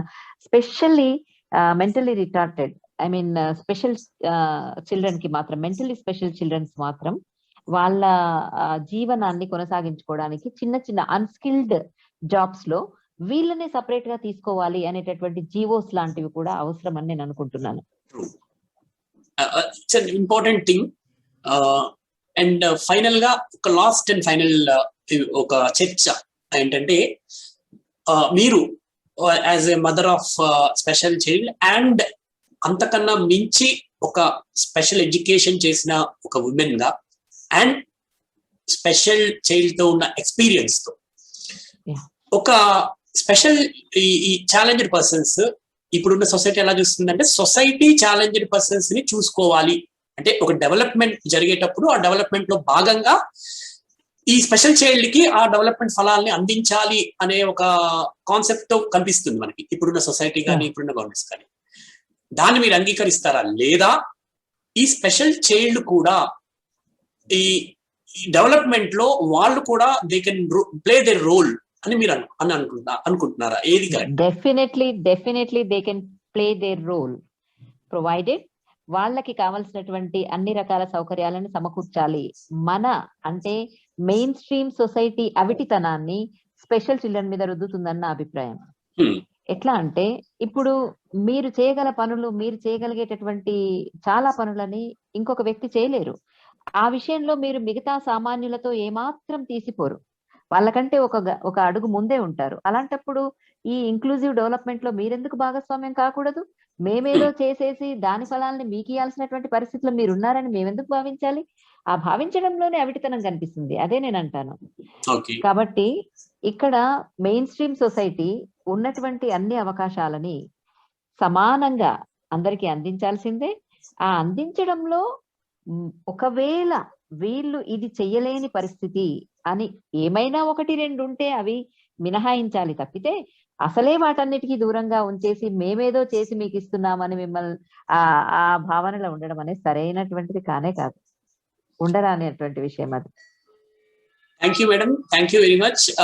సింధు? ఎస్, నేను అడగాలనుకునే క్వశ్చన్స్ అన్ని మేడం చెప్తున్నప్పుడు, అంటే నువ్వు అడుగుతున్న క్వశ్చన్స్ కి మేడం ఆన్సర్ చేస్తున్న క్రమంలో నేను అడగాల్సిన క్వశ్చన్స్ కి కూడా ఆన్సర్స్ దొరికిపోయాయి అన్నమాట. అండ్ వీఆర్ వెరీ హ్యాపీ, ఎందుకంటే మా థాట్స్ కి చాలా దగ్గరగా ఉన్నాయి మీ థాట్స్. అండ్ అంటే మేము ఆలోచించేది కూడా కొంచెం కరెక్టే అని కొంచెం కాన్ఫిడెన్స్ అనమాట. Because same. సింధు, ఎందుకు థాట్స్ దగ్గరగా ఉన్నాయి తెలుసా? ఎందుకంటే ఎవరైతే హ్యూమన్ వాల్యూస్ తో మాట్లాడతారో, ఎవరైతే హ్యూమన్ వాల్యూస్ తో ఉంటారో వాళ్ళంతా ఒకటేలాగా ఉంటారు. Because these are human values. ఇవి సార్వత్రికం, ఎక్కడైనా ఇది యూనివర్సల్ మైండ్ సెట్ అది. కాబట్టి ఖచ్చితంగా అదే ఉంటుంది. ఇంకొకటి, చాలా కేర్ తీసుకోవడం నా దృష్టిలో చాలా తప్పు. అసలే కేర్ తీసుకోకపోవడం ఎంత డేంజరో, చాలా కేర్ తీసుకోవడం కూడా అంతే డేంజర్. అది మన సొసైటీ స్పెషల్లీ ఏబుల్డ్ వాళ్ళ పైననే కాదు, స్త్రీల పట్ల కూడా ఇదే దుర్మార్గం నడుస్తుంది. అర్థమైందా? ఇంకా ఇక్కడ స్త్రీ అయ్యుండి స్పెషల్లీ ఏబుల్డ్ అయి ఉన్నప్పుడు స్పెషల్ కేర్ తీసుకొని వాళ్ళని సీతాకోక చిలుకలు కన్నా ముందు గొంగలి పురుగులు కకుంలో ఉండి బయటికి రావడానికి, అయ్యో పాపం అది ఇబ్బంది పడుతుంది ఆ పురుగు అని చెప్పేసి నేనే తీస్తా దాన్ని బయటికి, పాపం అది మంచిగా ఎగురుతుంది జల్దీ అని చెప్పేసి దాన్ని బయటకు తీస్తే అది పరిపక్వత చెందకుండా ఎట్లాగైతే చచ్చిపోతుందో, అట్లాగే ఎక్కువ కేర్ తీసుకున్నప్పుడు అది ఆ వ్యక్తులలోని ఉన్నటువంటి సహజ గుణాలన్నింటినీ చంపేసి అనవసరమైనటువంటి దాంట్లోకి నెట్టేస్తుంది, ఎదగకుండా చేస్తుంది. కాబట్టి మనము చేసే అంటే సమర్థతని తెలుసుకునేటటువంటి అవకాశం ఇవ్వడం, సమర్థులుగా తయారు చేయడంలో మనం పక్కన ఉండడం, ఇంత మటుకు మాత్రమే చేయాల్సింది తప్ప ఇంకోటి లేదు. ఇది చాలా నేను అబ్జర్వ్ చేస్తాను సింధు. మేడం నన్ను అప్రోచ్ అయ్యే ఇది ఉంటుంది కదా పద్ధతి, నేను మిగిలిన వాళ్ళతో కూడా అంటూ ఉంటాను. ఆ తేడా ఖచ్చితంగా ఉంటుంది. ఎక్కడ నాకు హెల్ప్ చేయాలి, ఎక్కడ నాకు అవసరం లేదనేది మేడం కి బాగా తెలుసు.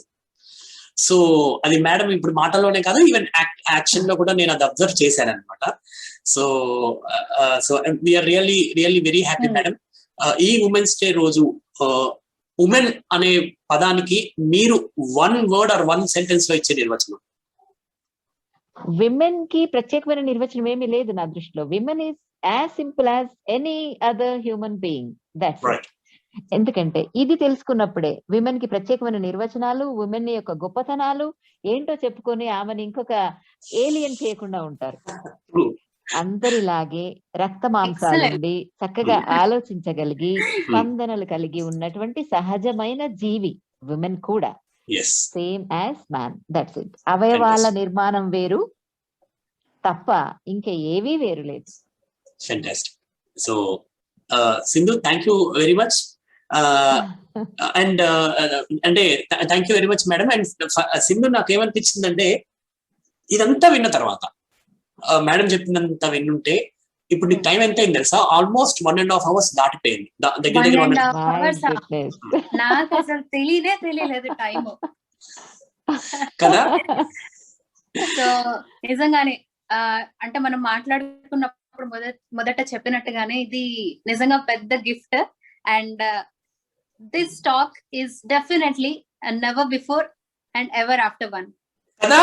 Wow. Thank you so Vijay much నీకు ma'am 1 for our spending your time. అన్నారు కానీ నేను దాన్ని ఇంకొక ½ అన్ అవర్ కి లాగేసాను చూడబ్బా. అంటే కాదు మేడం, అది మీ టైం అంటే మీ టైం ని మేము అలా తీసుకున్నామని మేము ఫీల్ అవుతున్నాం, కానీ మీరు ఇంత మనస్ఫూర్తిగా మాట్లాడుతుంటే మాకు అంటే చాలా హ్యాపీగా అనిపించింది అనమాట. ఓకే మేడం టైం తీసుకున్నప్పటికీ అంటే చాలా హ్యాపీగా అనిపిస్తుంది. మేము చాలా విషయాలు నేర్చుకున్నాము అండ్ నేర్చుకుంటాం కూడా. అండ్ సింధుకు దొరకని నాకు దొరికే ఒక అదృష్టం ఏంటో తెలుసా సింధు? మేడం మీతో ఉండడం. కరెక్ట్. డెఫినెట్లీ ఆ ఛాన్స్ అయితే నాకు లేదు. బట్ ఐఎమ్ ష్యూర్ ఈ మాటలు విన్న తర్వాత, ఈ మాటలు విన్న వాళ్ళు ఎవరైనా అట్లీస్ట్ వాళ్ళ థాట్ ప్రాసెస్ లో ఒక్కళ్ళు చేంజ్ అయినా కూడా it's worth spending this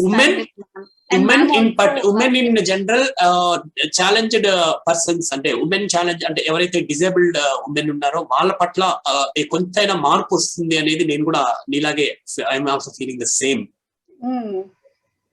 Thank you, madam. Thank you very much once again. Thank you, Vijay. Had a very nice talk with you. Thank you, Sindhu. Beautiful girl and beautiful minded women. Thank you so much, ma'am. Means a lot. Means a lot. Yes, people can receive beautiful bodies but not beautiful minds అని చెప్పేసి కొంతమంది అంటుంటారు. దానికి contrast గా you are both qualities you have. చక్కటి. ఇంకా మా విజయ్ అయితే మేము ఎప్పుడు అంటానే ఉంటాము కాలేజ్ లో, నాకు బిస్కెట్ వేయకండి మేడం, నాకు బిస్కెట్ వేయకండి అంటాడు విజయ్. ఏం బాబు నేను ఏమైనా ఫ్రీగా బిస్కెట్ ఫ్యాక్టరీ పెట్టుకొని కూర్చున్నానా? నేను అస్సలు ఇవ్వను ఫ్రీ బిస్కెట్ అని నేను అంటాను. Thank you. Nice. Thank you. Bye bye bye bye. Bye, madam. Bye. Bye.